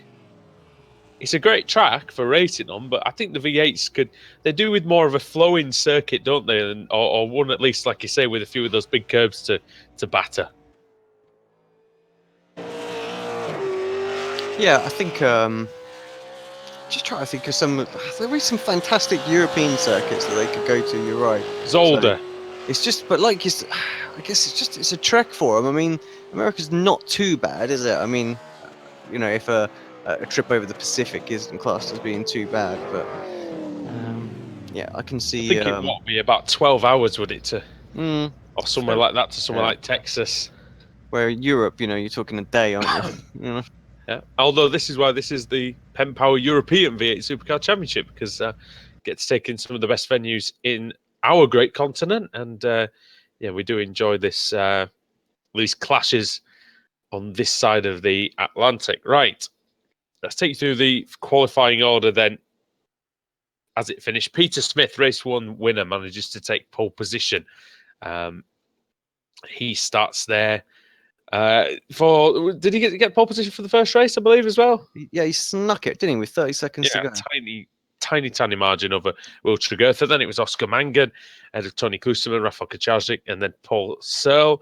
Lawrence Fag was 7th, ahead of Dave Janssen, with Tobias Soltau in 9th, Chris Jackson 10th, Francis Ariza in 11th, and 12th was Samuel Roth. Daniel Tomsic in 13th, Stephen Phillips 14th, Alec Kowalski in 15th, Samuel Buzan in 16th, with Jose Borges in 17th, Peter Bingham 18th, and Stefan Spantig 19th, Igor Benbick 20th, 21st Carsten Pitchman, Anthony Woodward in 22nd, Frank von Borstel 23rd, 24th Matthew Coleman, 25th Clyde Whiting, Richard Brightwell 26th, Robert Lundgren 27th, 28th Arnulf Köhler, Martin Brandon 29th, Gareth Jones 30th, Sean Ambrose 31st, and Victor Tanaka will start at the back. Alex, do we know why that is? I don't know, but he's quick enough that he should be able to work through. Obviously, finished second last time. Maybe a penalty or something that we're not quite aware of. Was he involved anything in race 1? No, not that I saw. It looked all good to me. Okay. Well, we'll see then. This is just as now the gridding procedure begins. And yeah, Sebring, Alex, I don't know if you did manage to see that race in the end, but it was a fantastic scrap. The top 4 or 5 drivers were just so evenly matched, and the strategies played out beautifully, and it was a fantastic race to watch. Yeah, I think we could have very similar race here again. Unfortunately, we have lost Victor, who was one of the drivers who were quick enough to be in that battle. Well, we haven't lost him, but he's at the back, so he's going to have a tough old job getting to the front. But yeah, I think we could be in for a nice little treat. But mind you, I should not say that, because every time I've said that this last week, we've had some dull races. So it's going to be terrible. It's going to be terrible. Absolutely terrible. It's going to be awful. You may have to excuse me slightly as well, everybody at home, because I have come down somehow miraculously in the last 5 or 6 hours with a cold, which I didn't have at lunchtime. So yeah, just typical, really, when you're going to be doing a full weekend of broadcasting, and the Monday and the Tuesday as well. So yeah, perfect timing, not. So Peter Smith joins us on the front row of the grid then. We're only moments away from round 6 of the PenPower European V8 Championship going green. Whole second row's not there. Not sure what's going on there. Here we go now. Mangan and Klusterman. Tanaka hasn't taken to it, so maybe that's a... Oh, no, he has as well. Thought that might have been a pit start or something. All right, then. So the revs are rising here at Imola. Green light is on. Who's going to get the best jump? It was Peter Smith that got a great start, but Will Tregurtha, just second phase, absolutely blew him away. Let's see if he can get round him into Tamburello. Left and right, then left again. And Smith manages to be later on the brakes than Tregurtha. And keeps the position for now, but Tregurtha is alongside into Villeneuve, Alex. Yeah, great little battle. Late on the brakes again for Smith, trying to defend this. Mangan inside into Toza. Got a poor exit as well. Tregurtha nearly slams into the back of Smith. Smith gets sideways, Alex. This could be a run for Tregurtha into Piratella. Yeah, Smith leaves the door open and try and defend it around the outside. If he can keep round the outside, he will have the line for Aqua Minerale, but Tregurtha manages to take it. And a slight mistake by Smith there, leaving the door open, Alex, you would think. Yeah, just a little one there, but I think he'll fight back. He did the last lap, start as well. Dropped a second in the first lap, fought back to win the race, of course. Mangan was battling with Klusterman, but didn't manage to. Sorry, with Searle, he didn't manage to get through. We're also missing Farouk Manzar as well in this race. He was in the first race, the Canadian. I'm not sure why that would be, but not doing the feature race, just the sprint. So Will Tregurtha leads then. We go on board with Peter Smith, Alex, as he challenges. See what view he gets from his Holden Commodore. Let's do it. And the noise of the sheer noise of this car. It's a beautiful thing to listen to. And just point out, Alex, what he's trying to do here in terms of setting up Tregertha. Yeah, exactly. It's just at the moment, obviously, just trying to get right back onto his tail, and he'll be looking to take the lines on these corners at the moment where he knows he can't get up the inside, just to get the absolute best exit he possibly can. It's just maximising these exits so he can get a run, maybe get his nose up the inside, and then edge out Will back to get the lead. He'll also be looking for any little mistakes that Tregertha might have. Of course, and try and find out where he's stronger than Will as well, so we can try and size and move up around there. It's half the battle, isn't it, when you are evenly matched? Just finding out, where you have that superiority around the lap. But here, Alex, it's the sort of track where there's enough slow corners, and we know what this V8 Supercar's like, in that it does like to be quite uncooperative sometimes. As Mangan was having a look at Searle there, so Searle remains in fourth. There is some scope to wait for a mistake from your opponent. Oh, definitely. I mean, just look at the last race. We saw a lot of little mistakes as well. People just losing it, come out of corners here and there, and opening up an opportunity to get a good run. You just got to be ready to pounce when that does happen. And talking of pouncing, Mangan extremely close. He's looking to the inside as well, edging out. So yeah, there is actually an advantage these days, Alex, by going on the inside of this hitched straight, as you were. It's not straight really anymore. And Mangan round the outside, the former World Championship driver takes the position. Good work into Tamirello, which is a good opportunity for overtaking in this car.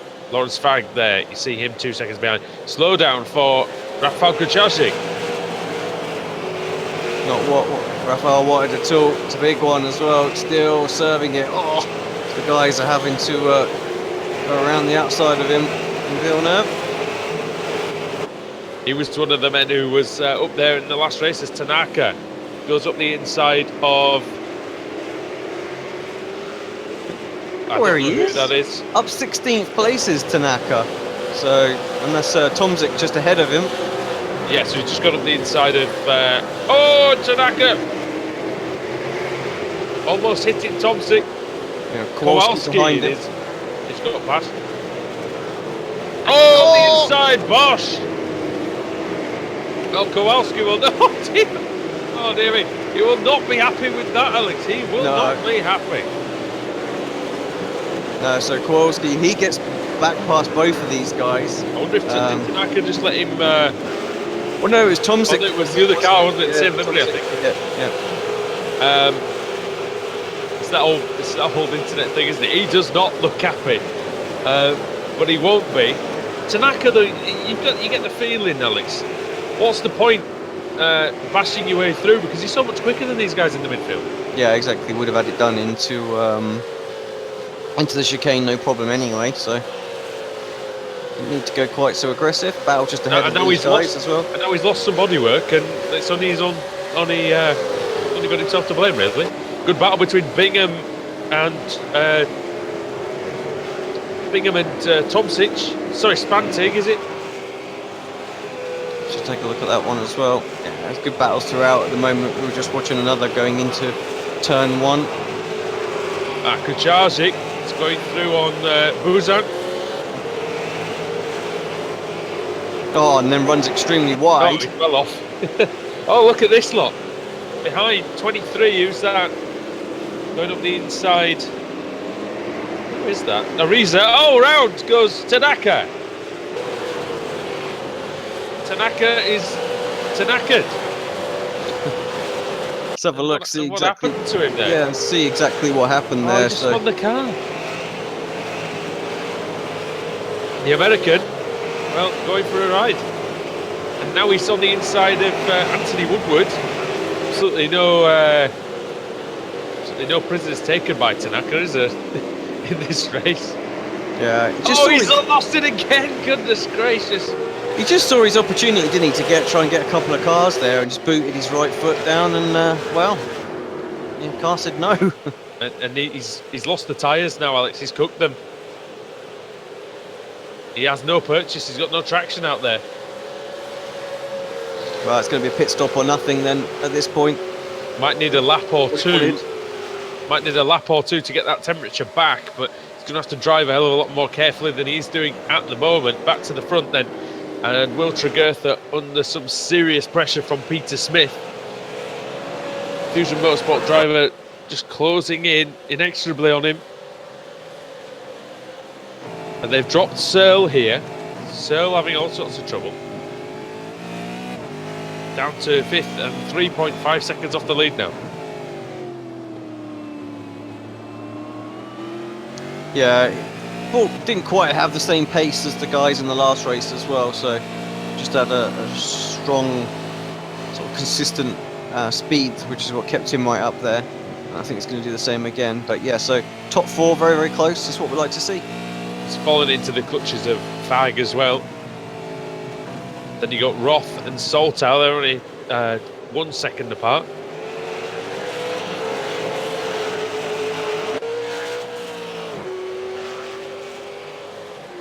Who's the top Ford driver then? It's Kowalski in 14th.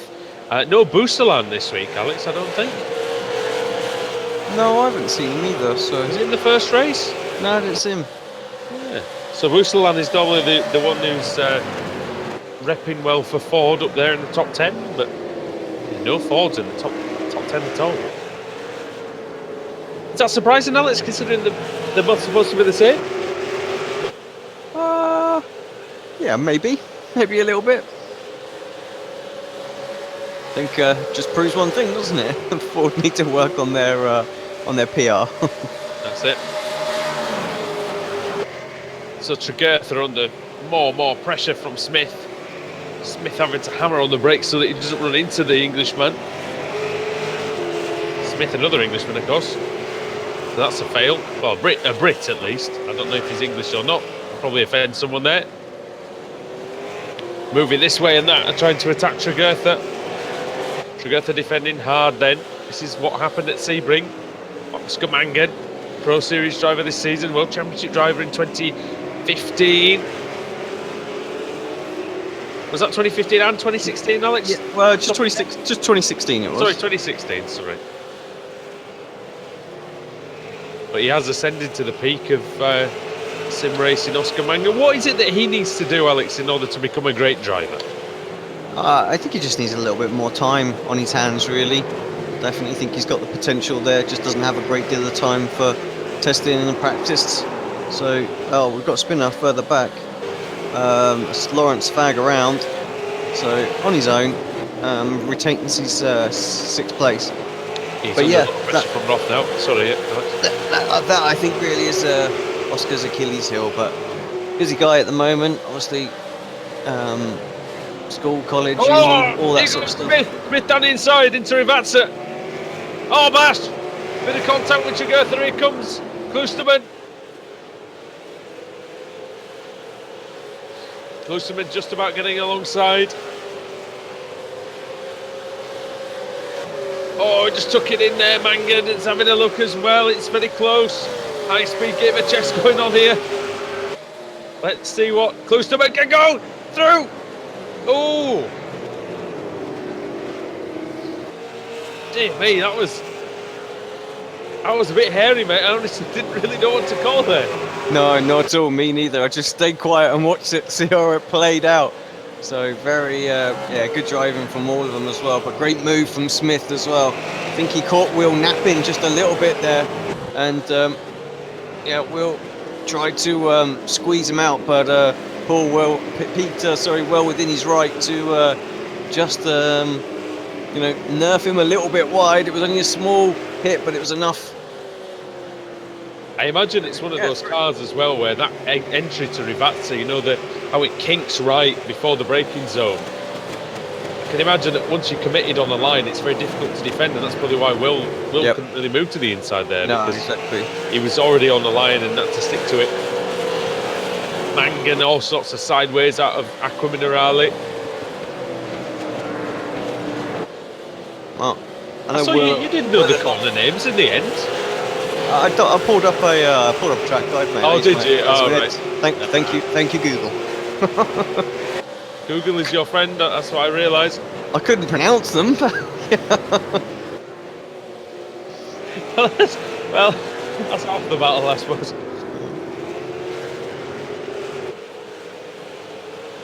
Smith held up on the exit there just a little bit on the final corner. Who's that then they've lapped? That's Ambrose. Ambrose has had a bit of a bad race. I don't really know what's happened to him, but why he's so far down. After just 8 laps here at Imola. Oh, there's a good little battle going on here as well. This is Bingham and Tanaka. So Tanaka probably moving back through. Didn't decide to pit in, so he's just sort of out there with tyres that are a little worse for wear, and a good battle just ahead of them as well. The car that's a little worse for wear, let's be honest. Just being overtaken at the moment. And that's Borges.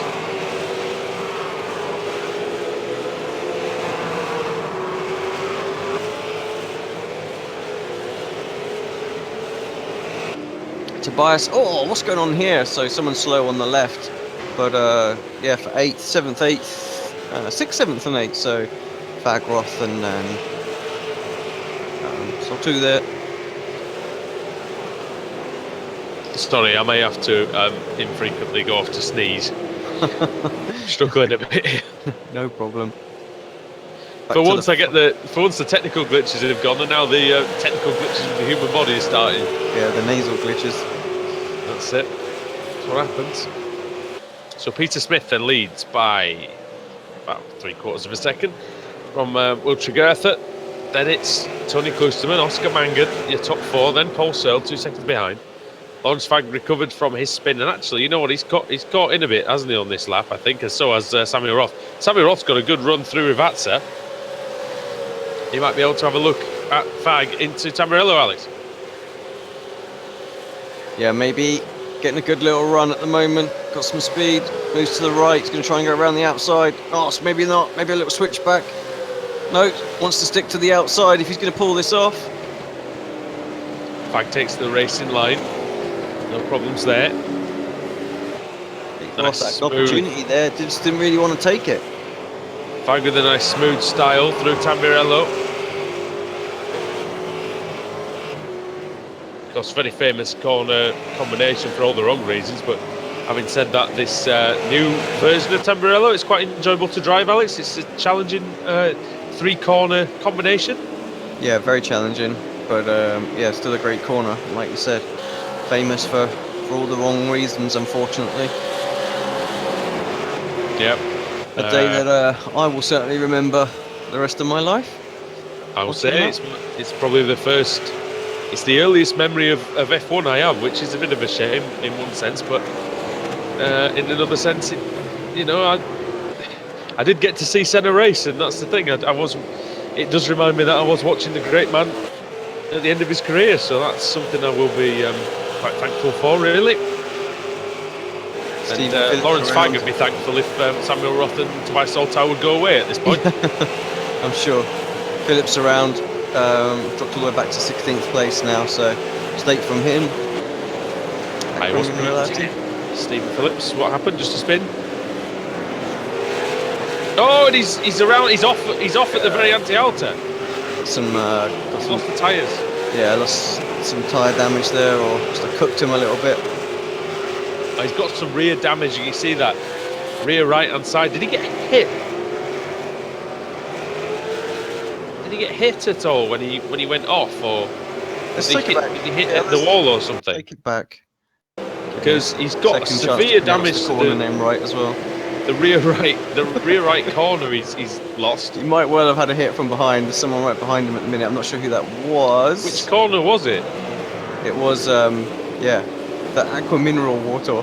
Aqua Mineral, that's what it means, mineral water. There you go, Aqua Minerale. And he did get hit from behind. There you go. Yeah, so a bit of a problem there. Wasn't Tanaka, was it? I don't think it was Tanaka. All no. right, it's just because that's he's been hitting everything else in this race. Good driver, Tanaka. Togurtha off wide, same corner, and concedes the position to Klusterman. So yeah, just been dropping off the last few laps, and yeah, in the end he's let Tony go. Mangan with absolutely zero traction coming out of Acqua Minerale as well. Struggling a bit.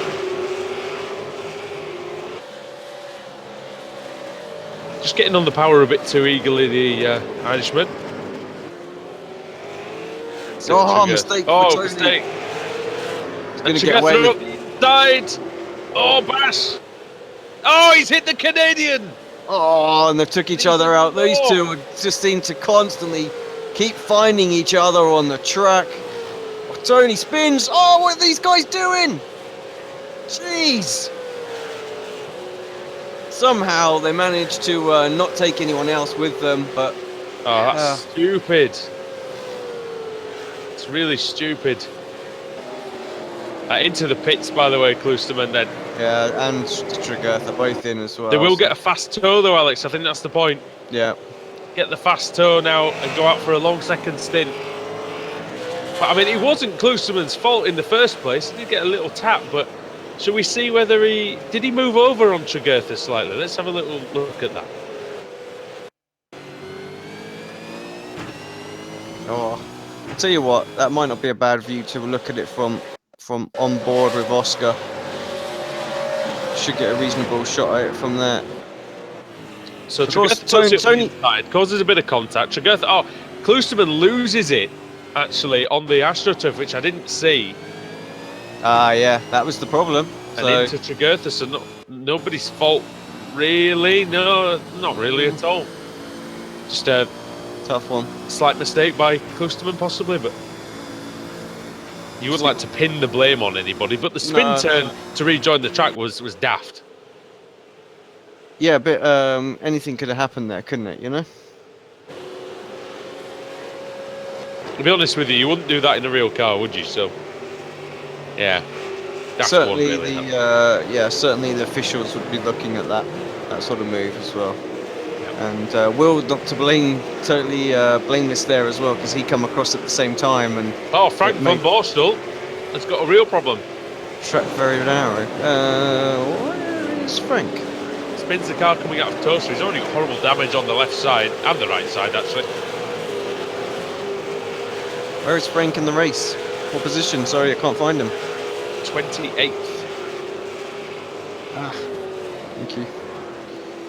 Real issues though. He's got all sorts. He's got damage on pretty much every corner of the car. He needs to pit really. Get that fast tow. Yeah, out of Tosa. Get the fast tow, Frank, because that car is toast. As they would tell you over the radio. Looks like your car is toast. Somebody who's not toast though is Peter Smith. He's away and clear. Same thing as race one then Alex. Peter Smith, even though he was in the lead anyway, benefiting well from other people's incident. Absolutely, yeah, massively. Well, and I'm not taking anything away from him when I say that. He did deserve to be in the lead, but yeah, exactly, in both times. So it's just increased it. Made the race a little bit easier for him. Mangan last time by 7/10 of a second slower, just not quite got the same pace as Peter as well. Paul Sells in the pits from third. Yeah, it seems a bit early for Paul, but I suppose you know. Is that an unscheduled or make it from here? I don't think so. I'm just going to go back and just see how long he's. Oh no, mate, it is an unscheduled stop. He's been off. He's been in the wall. Oh, he's crashed with Lawrence Fagg. Need to go back and see this at the start of lap 12. Yeah, we're looking at it now. I think this could be just the aftermath. Oh, some rubbish going on there. Maybe some net code or not sure what that is. But he was hard into the wall with Searle. Big time. Oh, that's a big hit.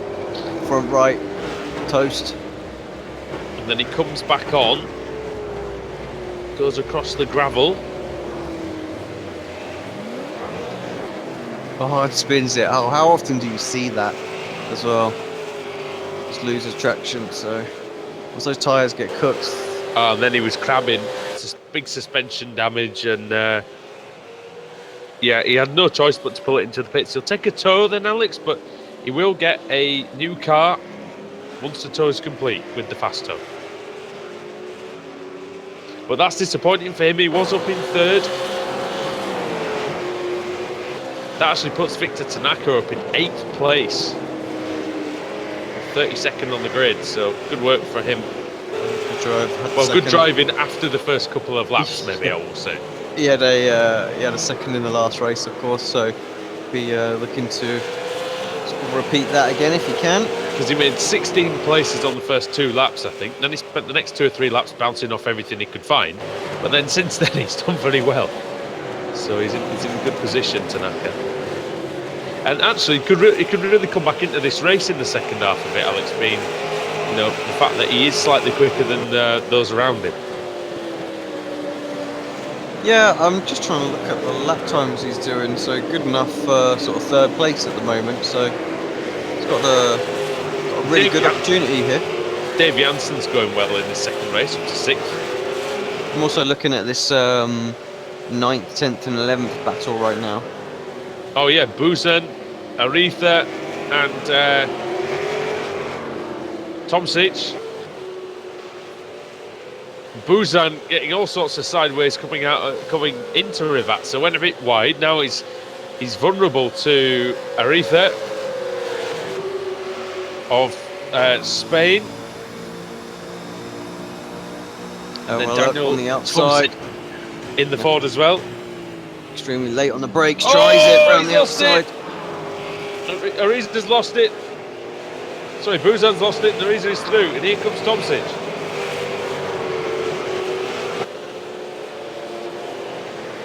Yeah, Tomsic's just not quite enough of a run to get through. Forgive my ignorance, which country is Tomsic from? Is it Croatia or something like that? Is it? I just got that completely wrong. No, it looks like the Croatian flag, if I'm not mistaken. I can't see the flag, so for anybody at home, just please correct us if we're wrong. So I can't see it. He can though, so if he's got it wrong, then well. I clearly didn't do geography at school. But I know I did. In fairness, mate, this is going to sting a bit. But when you were at school, Croatia probably wasn't even an independent nation, so. Oh yeah. I did sting. And screw you. Oh, I'm sorry. All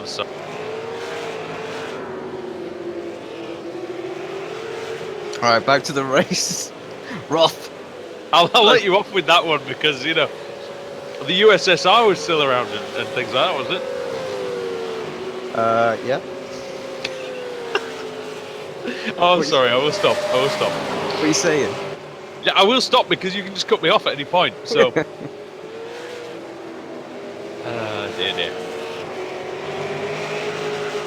Where were we now? Where are we? From Slovenia. There you go. So. Oh, Slovenia. Right. Okay. There we go. I'm not sure that was strictly a country either. When you know, never mind.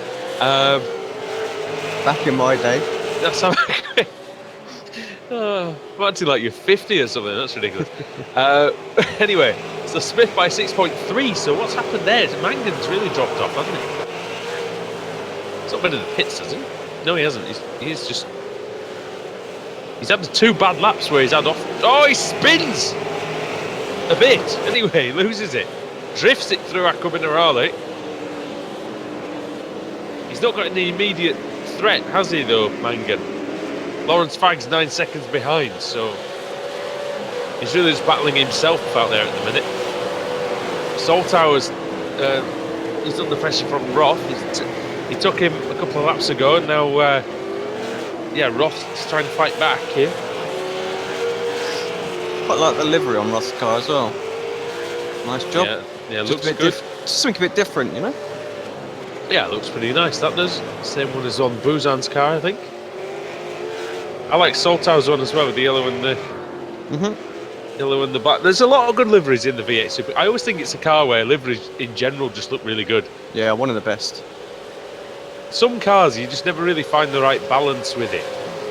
But I think here definitely you can really make cars look mean. Have you seen, by the way, some of the new ones for the 2017 real life V8 Supercar season? There's some fantastic ones. Actually, I can't say I have at the moment. So there's a Red Bull one, and there's a there's another one as well that's really, really striking one. I will find them for you after this. But yeah, it's a heck of a good-looking car when it's painted properly, and it definitely is painted properly in this league. There's a lot of great-looking cars out there. Not to mention our old Apex Racing UK livery looks very nice on it too. Where's Oscar? We'll find him, show some love. Does work quite well. It's just, oh hell. His connection's awful at the moment. He's he's really struggling out there as well. 7.7 seconds back. Take the foot off the loud power pedal, Oscar. Give those tyres a rest. You're killing him. So he's screaming inside the car, no doubt. Well, doesn't he do a bit of rallying anyway? So he does a bit of karting, doesn't he? I know he's a big rally fan, so, well, plus the karting, he's used to going a bit sideways, isn't he? Now and again. Oh, now then, has somebody been off? Woodward is off, because he's getting lapped by sort of some drivers in the midfield, bouncing all over the place. Dear, everyone's having to scatter a little bit. Paul Searle, who's now a lap down in the middle of this. So expect Searle to pick his way through these guys fairly quickly. Here he goes round Woodward. He's already passed Von Borstel, who did come in for his fast tow as well, which was a wise decision. This car was a right mess. No retirement so far.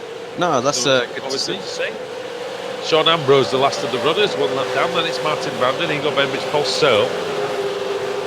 Frank Von Borstel, then Woodward, then Searle. So Searle now up to 27th place. There's an immediate, quite an immediate load of cars in front of them actually. Look at Coleman. Where's that? Sorry. In fact, it's just Coleman, isn't it? And the rest of them are quite some way ahead. That's it. The rest of it's all just traffic, isn't it? Tony Clouston around the outside of Coleman as well. Goes Searle. A couple of guys into the pits, I think. Bingham, Whiting, both in. Clyde Whiting. We've not seen a lot of the one of the series organisers in this race. We need to show him a bit more, otherwise we'll get fired again, I reckon. Big shout out and thanks to Clyde for putting together the points tables as well for this week. Yeah, and asking us to do this series as well. It's a really enjoyable competition. I have to go on record once again, as if I didn't bore everyone to tears with it last week enough, that I thought that race 2 at Sebring was one of the best races I've ever seen in terms of how strategic it was and the standard of the driving and excitement. Yeah, it just had absolutely everything. I loved it. So go and watch that back if you haven't already on the Apex Racing TV YouTube channel. I will take the opportunity while we have it. Also thank iRacing as well, one of our main sponsors, but as well, just to point out, this is Apex Racing TV. This is the PenPower European V8 Supercar Championship with Andrew Woodhouse and Alex Simpson at the Autodromo Enzo Edino Ferrari in Italy. Of course, Imola, to anybody who knows anything about motor racing. Peter Smith won race 1 in fine style, and he's now in the lead of race 2 by 7.7 seconds, and he's just relentlessly ploughing forward, Alex, with really good consistency, and doesn't have to worry, of course, with a 7-second lead, but you know, he still looks nice and reserved and controlled out there.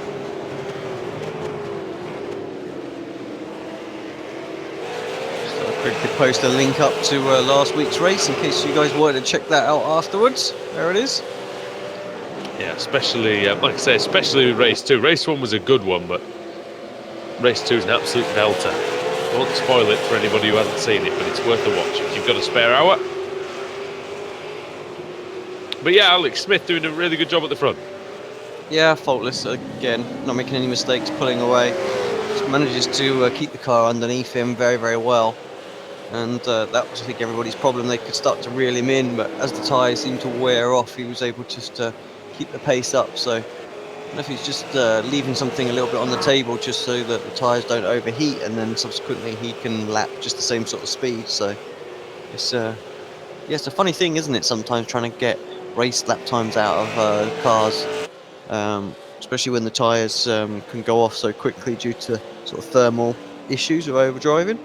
The thing is, it's the thing that really separates the very good drivers from just the good drivers, isn't it? Really, the able to get as close as they can to 100% of their performance in the race, isn't it? That's it. That's the big, that really is the big thing. I think, most people actually, when you get down to the nitty gritty, you can put in a fast lap, a really good lap.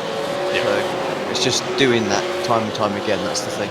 Yeah, even I can put in a fast lap, but if you ask me to do the race, at the same speed, disaster would happen quite quickly, I think, and that's where the best guys. That's why I get amazed when we covered the iRacing Road Pro Series recently, how fantastic all these drivers are in the McLaren MP430, and just how precise and intelligent you have to be, and that's take nothing away from the other series that we cover, but the amount of things that you've got to do in that car, and this car's very much like that as well, because it's quite hard to just drive around the track on its own. Yeah, but when you're in a racing situation, and you like you said, you're stamping on the throttle, trying to get the advantage over your opponent, or hard on the brakes, and the thing just doesn't want to slow down. That's when you really got to.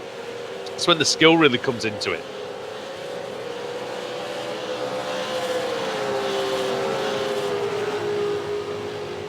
It's so easy to lose the car, isn't it, if you get too overexcited or. Lawrence in as well.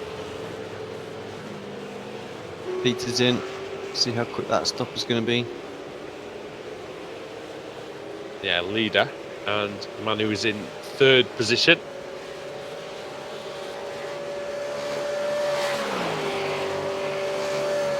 Not sure if Lawrence Fagg's raced in this series before, but it's his first appearance in 2017. 8.2 second stop for Smith. Not the quickest we've seen by any means, but also not the slowest.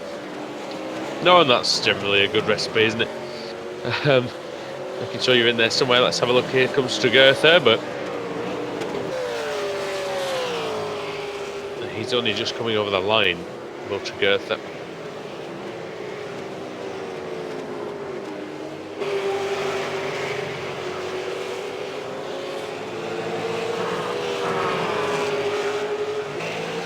Wonder how long Oscar Mangan's going to stay out there now.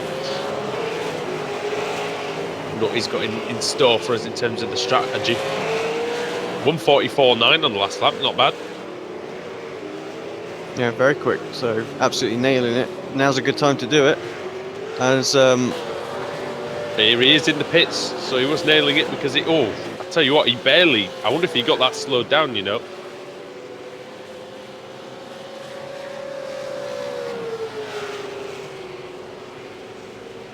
I don't think I'm not sure he got to that.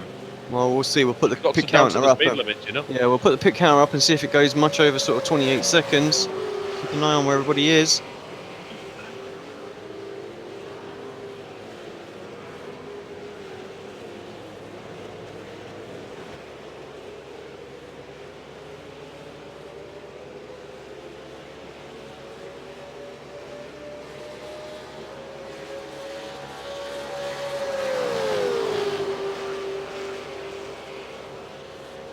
It's going to be alright, can't hear him revving up.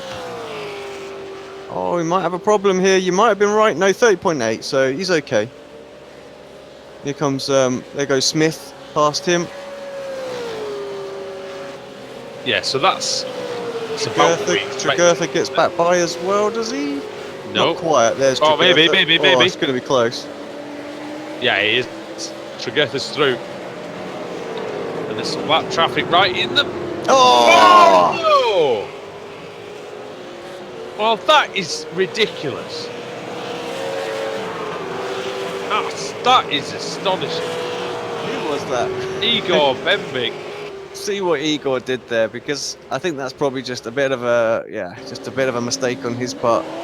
But that's an astonishing mistake to make. Just to the left. Dear. Tagurtha's probably thinking, what on earth is happening here? Yeah, not really sure what he did there, but it looked like he sort of skimmed the grass on the way in, got himself out of shape, and then thought, I'll just got the inside, it'll be all right, forgetting actually the corner goes to the left. And he absolutely, absolutely smashes. I couldn't use the word I wanted to use. Absolutely smashed it. Dear me. That's properly Rogered, is that, isn't it? Yeah, absolutely. Oh dear. Gosh. That's an awful amount of damage as well for Tagurtha. When he races a bit of Ginetta Junior, a bit of GT4. Well, he'll be wishing he was in the British GT Championship. That doesn't probably happen to him.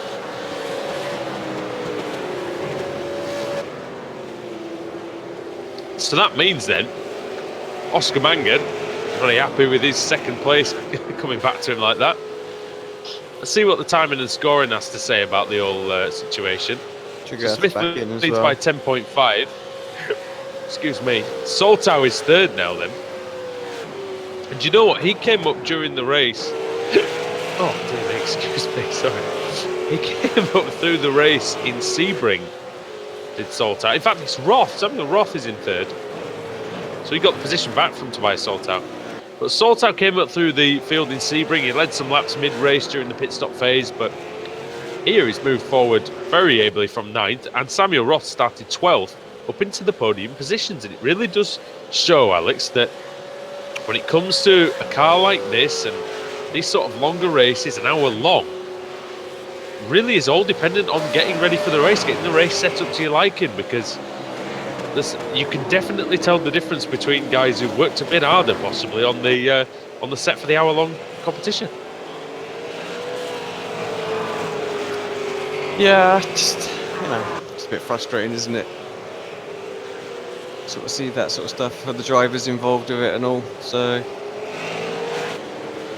yeah, but I mean, you know, the race set is very important, isn't it, really, in this car? You have to have a set that drives well for the full hour.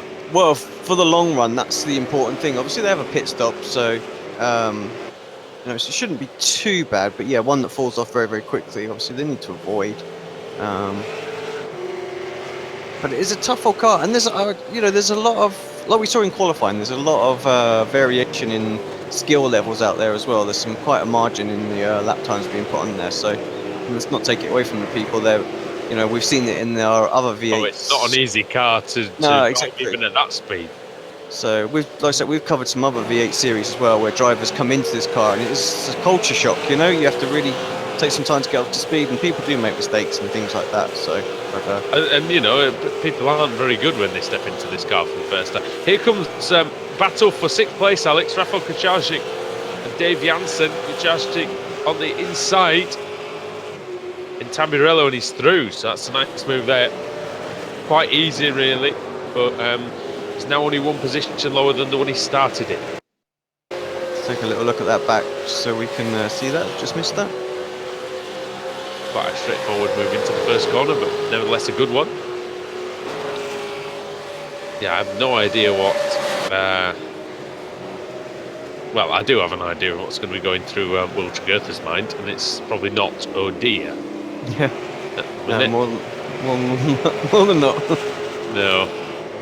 Good battle between Ariza and Bingham, 16th and 17th. It's a bit like Tagurtha's out as well.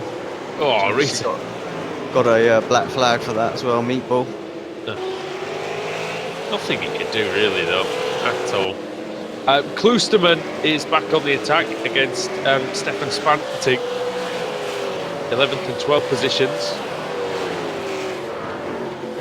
Yeah, it's just disheartening, isn't it, really, Alex? You have an incident earlier on, just like he had with Klosterman. Not really his fault. I mean, You know, you could possibly say it was a racing incident, just 6 or 1/2 dozen of the other type thing, but yeah, to get whacked off like that is not. You know, there's nothing you can do about it, is there?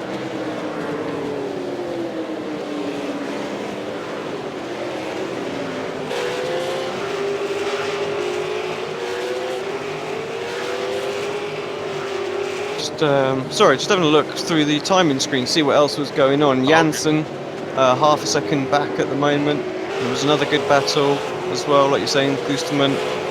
So Whiting, 0.8 of a second behind Brightwell. So just where you want to give these guys a bit further down, a little bit of love as well.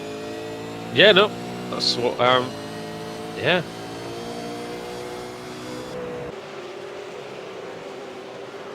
Well, Klosterman is getting close to Spantig now, so we might expect to move within this next lap. Alex close through Villeneuve, might be able to have the run into through Tamarello. Yeah, he got a good line out of there as well. Speed, let's just see. Nail it through Villeneuve, maybe get him. See a few moves going into Toaster, don't you? So, and there's definitely an opportunity here. Door is open. He's just trying to walk through it. He can go around the outside at Tozer, and that's the. There's quite a lot of camber around there, isn't it? It does help that sort of outside line. So it's why we have quite a late apex there anyway, as the racing line. It's always been a good corner, hasn't it? Because you can attack it from different ways. It's just that I know in an F1 car, it's not really an opportunity to overtake anymore like it used to be. But in a car like this, or in anything slower really than an F1 car, it's definitely a good chance.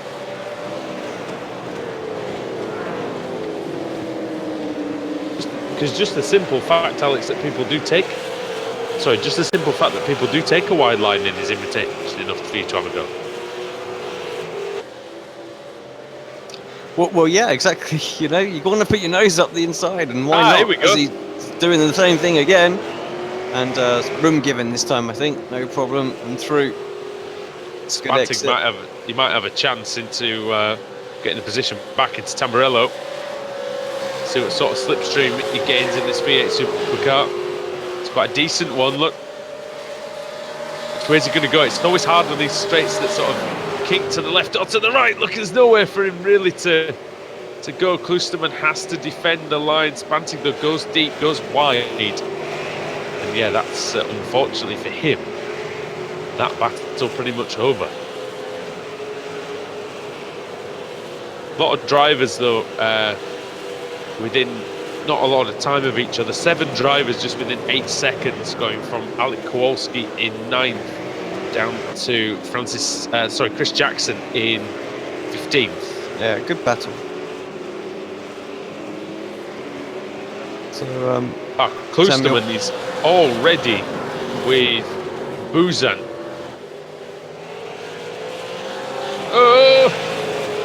He nearly lost it there, but he's still had great traction. He's going to have a look at the inside.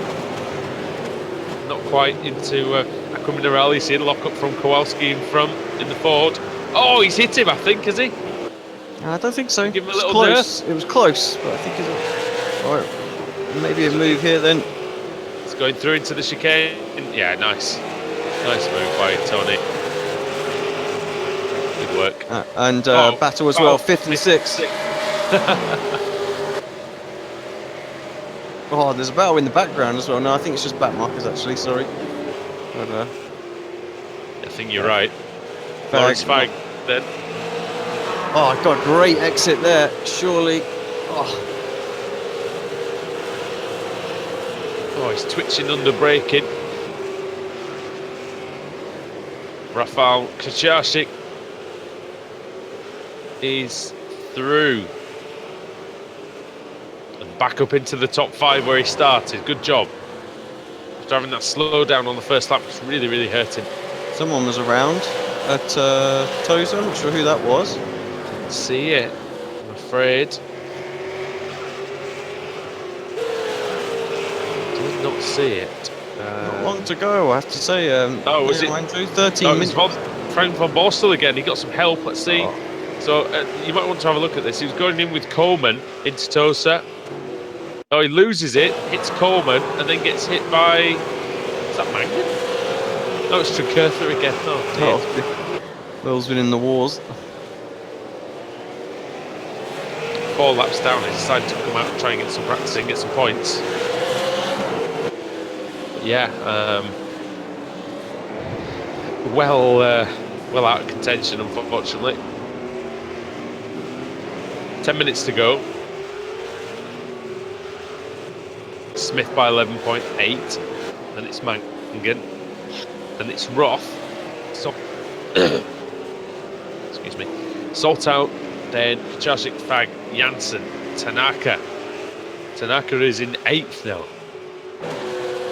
It's 5 seconds behind Dave Janssen, lapping about the same lap time, really. So, yeah, he might not get in before the end with just 10 minutes to go. He's got a chance, but it's going to be a difficult one. Yeah, of course, Jansen's sort of getting pulled around a little bit by Lawrence Fag as well. Slipstream there and trying to pick up that extra position. Yeah, it's funny because now that Dave Jansen's behind Lawrence Fag, it seems like he's able to just go up that gear. Yeah, when you're behind someone like that, you can tend to, you can sort of almost use them a little bit, can't you? Just to spot your braking points and stuff a little bit better and follow their lines, and you pick up a few things. He's right with him now, actually, Janssen. Talk about the circuit a little bit more, Alex. What do you like about this circuit? Which parts are your favourites? It's a funny one. I don't even know where to class this in my all-time list. Just there's some parts of it I really enjoy, and then others I really detest. So, but I do enjoy driving it all the time. So, for me, this is a great circuit when you stumble across that really great setup. Oh, Fag's gone off. Fag's gone. Jansen's gone. Yeah, Jansen's gone through. Sorry, Fag went wide. Yeah, no, it's no problem. Just outbraked himself there, didn't he? Really. But when you absolutely nail a setup around here, it's awesome. Because the car just sits down lovely over curbs and stuff like that and grips up. It's great. You get a massive sense of achievement. So that's one good thing. Yeah, you're right. You are spot on with that. And then, especially in a Formula 1 car. And then when you're just driving it and you get into the zone around here, and you're just banging laps and just go, constantly, just like battle for 18th. It's awesome. The battle for 18th is really hotting up, Alex. It's Richard Brightwell, Gareth Jones as well.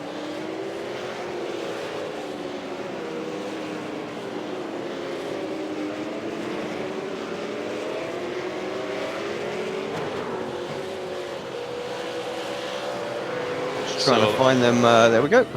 Can find them from the list for anything right there. So Brightwell in the Ford and Jones in the Holden. We've got Trigurtha lurking behind.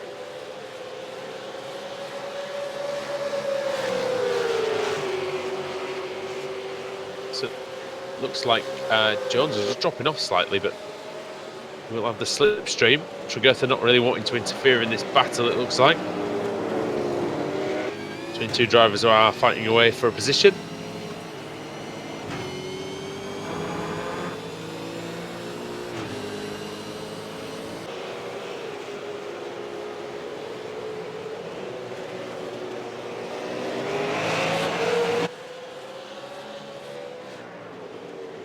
We haven't actually seen many Fords out here, have we, tonight at all? No, it's been very few and far between as Jones just gets a little bit loose.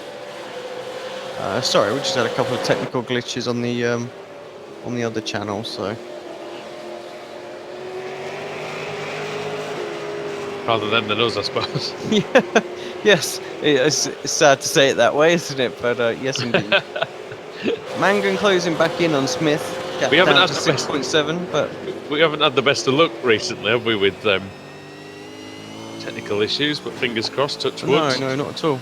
I'm glad tonight's gone nice and sound as well on the Discord as well.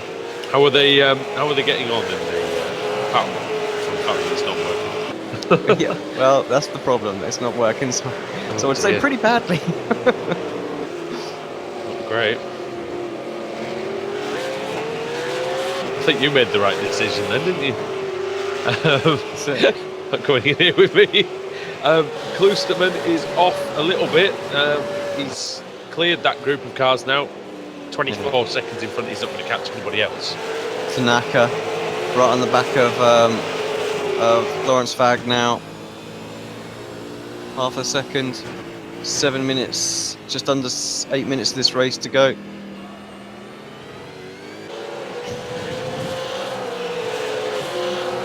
So yeah, 3-car battle really for 6th place. So It's been a Tanaka good can get to race. 6. I think that would be an amazing drive for him from the back of the grid.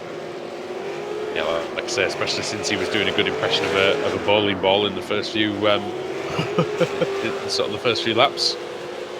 I should know a bit about those. Now let's see what he can do.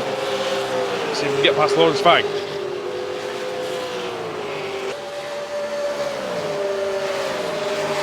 Pulls out to the right hand side.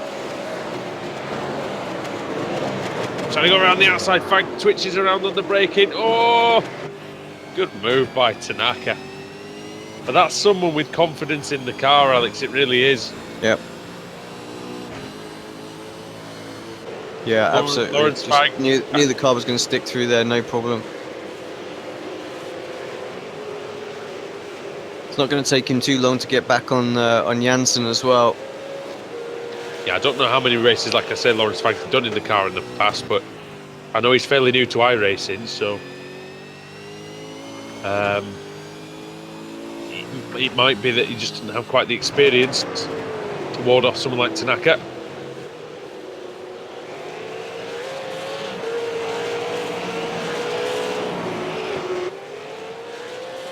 He's definitely got the skill though. He won a BSR Porsche race, didn't he, when in the special events? Yeah. So Yeah, definitely knows what he's doing behind the wheel.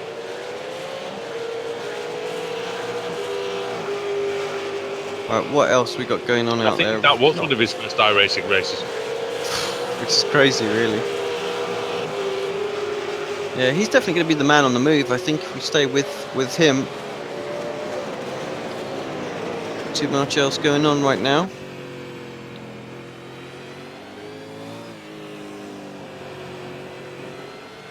Yeah, Roth and Soltau are still sort of 1 second apart. They've been like that for pretty much since the pit stops. Mangan is closing in on Smith slightly. It's the 6.1 seconds, but Mangan only closing in 1/10 a lap. So really, nothing to see here, folks. Yeah.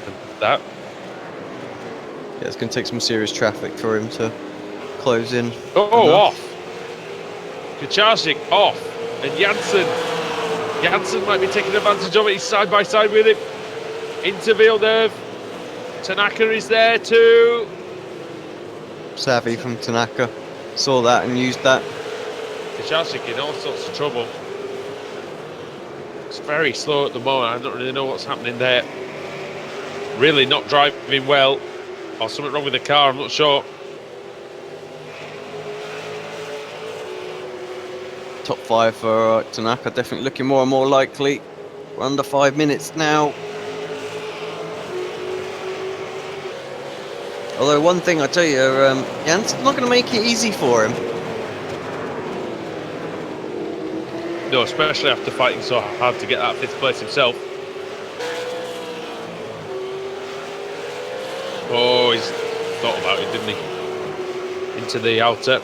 Let's see whether he can get a good run out of there. Oh, he can. He's right with him now. Are we going to see it into Rivazza? Oh, he's on the grass. He's going to be very brave on the inside. He's outbraked himself, has he? Is he going to make the corner? He does, but so does Janssen. Janssen fights back through the second part. Now it's a drag race. Brilliant driving. Yeah, great battling out there behind.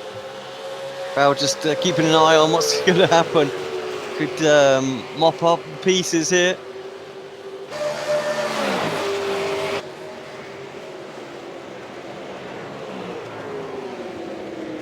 Very, very close under braking. Tanaka around the outside. Once again, he pulls that same move off. He loves that. Yeah, really good move. Good driving, precision. And some skill there to pull that one off. Dave Jansen didn't really do a lot wrong there.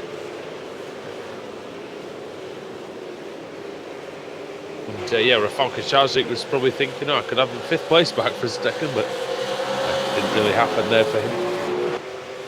Just about 3 laps to go, maybe at the most. Oh, yeah. Where's Peter? That's Are we about question. 57 minutes? 2 minutes 50 at this point. So, yeah, we're probably going to get what you like to say. At least 2. Smith is just crossing the line now to start lap 33. So what do you think? 2 more? Yeah, one and one more. That's it. That's all he's going to get. Just 1, you think, or 2? Well, this one and one more. That's it. Yeah, the white flag will come out sort of 40 seconds before he finishes the next lap, I think. Yeah, sounds about right. Tanaka's gone. He's left these guys. Look at this battle on the last lap. Buzan, Spantig, Jackson, 11th, 12th and 13th. Separated by 1 second.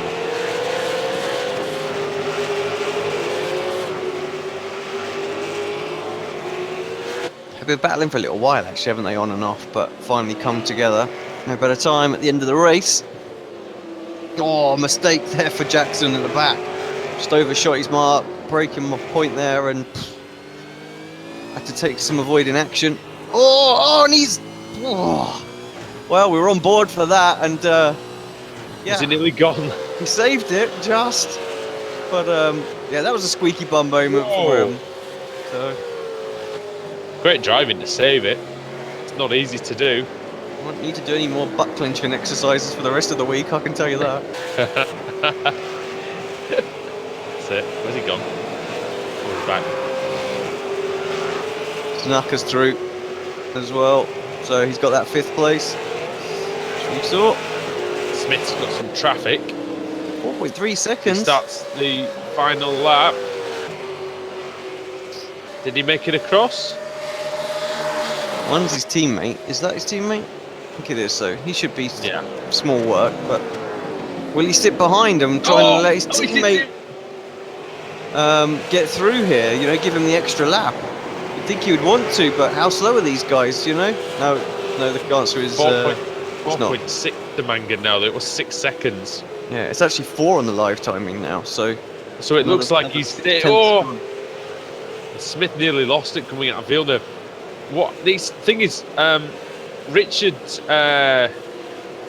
Brightwell, it's the same coloured car that's coming past him, so it's got to be aware here that that's not Gareth Jones, that is our leader. And yeah, he is, so he's through. 3.4 seconds clear. And Mangan's got to negotiate that. Yeah, I guarantee. Even if he does get to it, which he won't. Yeah, I'm not sure he's going to.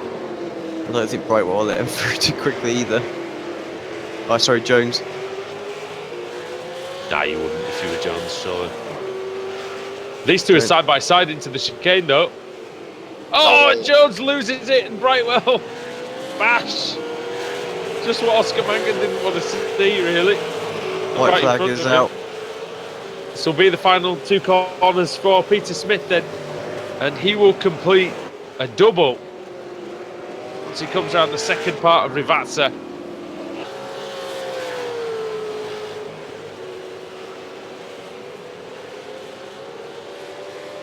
Over the line and through to take 2 wins tonight. Peter Smith. Close for Nobody 3rd. was better than him tonight. Oscar Mangan 2nd. Roth and Soltau. Roth locks up into Rivazza. Soltau is close. Soltau is very close.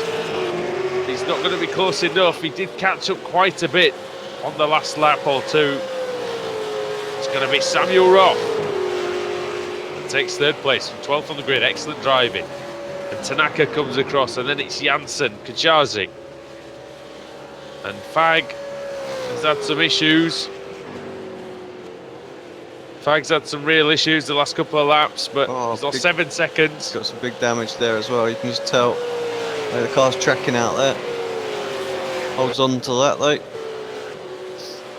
Klusterman obviously involved with the crash with Tregurtha. Start of this race. Oh! Who's then? Crashing after the line. Oh dear. It's now it's now got an open boot, that one. Bingham and Kowalski still very, very close. That is very close. Oh, and Kowalski's made a bit of a mess of the first Rivatsa. Bingham's got a lot of drive. Can't get there though, can he? I don't think he can. No, he's trying. He's trying. He can't.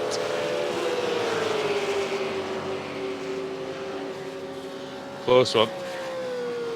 They're driving out there. Right then.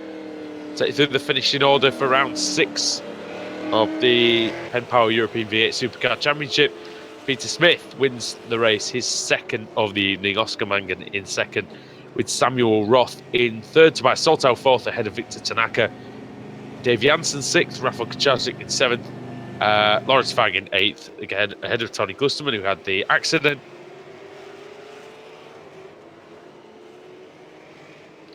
Excuse me, 10th was Samuel Buzan, ahead of Stefan Spantig, then Daniel Tomsic in 12th, Francis Ariza in 13th, 14th Jackson, 15th Borges, 16th Kowalski, 17th Bingham, Gareth Jones was 18th, Richard Brightwell 19th, 20th Clyde Whiting, Arnulf Kohler in 21st, 22nd Carsten Pichman, Paul Searle in 23rd, Stephen Phillips 24th, 25th Anthony Woodward, 26th Frank von Borstel, Matthew Coleman in 27th, 28th Martin Brandon, 29th Sean Ambrose, Robert Lundgren 30th, Ultra Goethe 31st.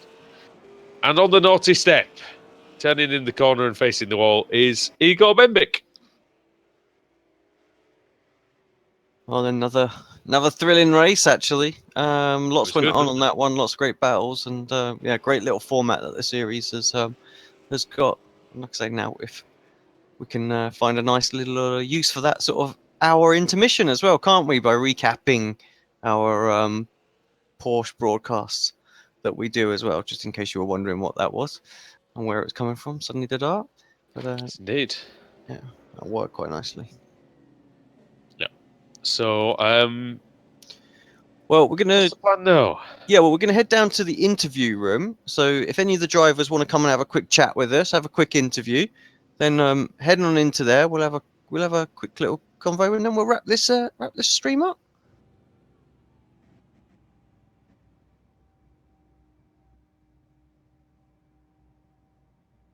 And you get all the beeps and bongs and stuff like that we haven't managed to mute yet from Discord, but we'll get that sorted. It is new software for the week at some point. But yeah, no, I don't think that would ever live up to last week. But it was a good race. I enjoyed it. It was fun. I mean, we had some good battles out there. Imola provides good racing as normal, and yeah, really, anything that's not. I say anything that's not an F1 car. When we had the F1 race here a few weeks ago, we had a great race there as well. So, yep, you know, that's. I think the changes that have been made to this circuit over the past 10 years or so really have really worked. And would you like to see this track back in F1, Alex? Do you think it's got a future in that competition? Unfortunately, I think it would still have to go through quite a lot of modifications to get it back. Think it'd be too short? No, I don't think it's too short. I think it's a nice track. But yeah, just I think for F1, as much as I like the high curves and stuff like that, I think they would all have to be changed out for the slightly flatter, more compliant ones and things like that. And there's gravel on this circuit. They do not like gravel runoff traps anymore, do they? So yeah, but I think it'd be a great one to have back on with just some minor alterations, and we'd be there. unfortunately, it's one of those tracks, isn't it? A bit like, it's one of those tracks where there's not a lot of changes that can be made because of where it's situated. I think that was always the problem, wasn't it? And that's why there wasn't really a lot of runoff in some of the fast corners and things, because I think there's a river or something, isn't there, behind there, and yeah, it's hard to change any of the features of the circuit. Whereas at least say what you want about these newer circuits, but generally they have that. They have that scope to change things, don't they? Because they're more open and they're in sort of wider landscapes and things where things can be altered. So yeah, it's something to think about definitely though for the future. We have no victims at all. No one's come to see us. There are some in the driver's meeting room afterwards. So guys, if you want to come up and have an interview, remember, jump up, but you can give it 30 seconds or so, and then we're going to knock this on the head. That's it. I feel like I've been knocked on the head. Yeah, no, I know the feeling, man. I know the feeling. Why don't you tell the viewers what we've got lined up just tomorrow, and then on Monday, if you would. What else? Yes, and I'll probably miss some because that's my speciality is missing races out. So at 4:45, we have the IMSA Sports Car Series, and we also have the. Are we back doing the iRacing Grand Prix Series yet? No. Okay. Sorry, I should know that really. Yeah, IMSA Sports Car Series 4:45. That will be here with Alex and Adam for that one, and then you will have me and Kevin Noon and possibly Alex as well for the Club 73 Touring Car Championship in the evening. And on the other channel, you will get BSR MX5s. Is that right? That's right. That is right. It's MX5s tomorrow night, isn't it? It's the BSR Kia Cup on the other side tonight, isn't it? Yeah. Monday, ASRC returns to Apex Racing TV. ASRC Sports Car Series, that will be on in the evening. And then in the early hours of Tuesday morning, it's the weekly visit of the Rickmatech Sports Car Series. Yeah, you are missing one as well. Do you know where we are this week? I'm not 100% sure off the top of my head right now, but you are missing the Porsche Cup Series as well, which is on at the same time as the Sports Car Series as well. Yes, Porsche Cup action coming to you as well. With that one's Okayama, that one. So yes, of course it is. Yeah. Me and Conrad in the booth for that one, while you, Adam, and Smooly would be taking care of the other. Yeah, the only reason I'm not racing in that is that no way in hell I'll get in the strength of field race. And then we've got, sorry about this, my brain's gone to soft cheese. BSR Formula Renault Tuesday evening as well, 8 p.m. for that. Yeah, busy. Very busy. So busy that we forget ourselves what's going on. So, but a lot of good stuff going on Apex Racing TV. A lot of exciting times, and we're very happy with how this year's gone so far. So we hope everyone else at home is enjoying what we're putting out there. Let us know, obviously, if you want to see us make any improvements, or if you want us sacked, even just let us know. So listen to you. But, Yes, Alex, but bottom line is good race. Yep, good race, and looking forward to the next one in 2 weeks' time.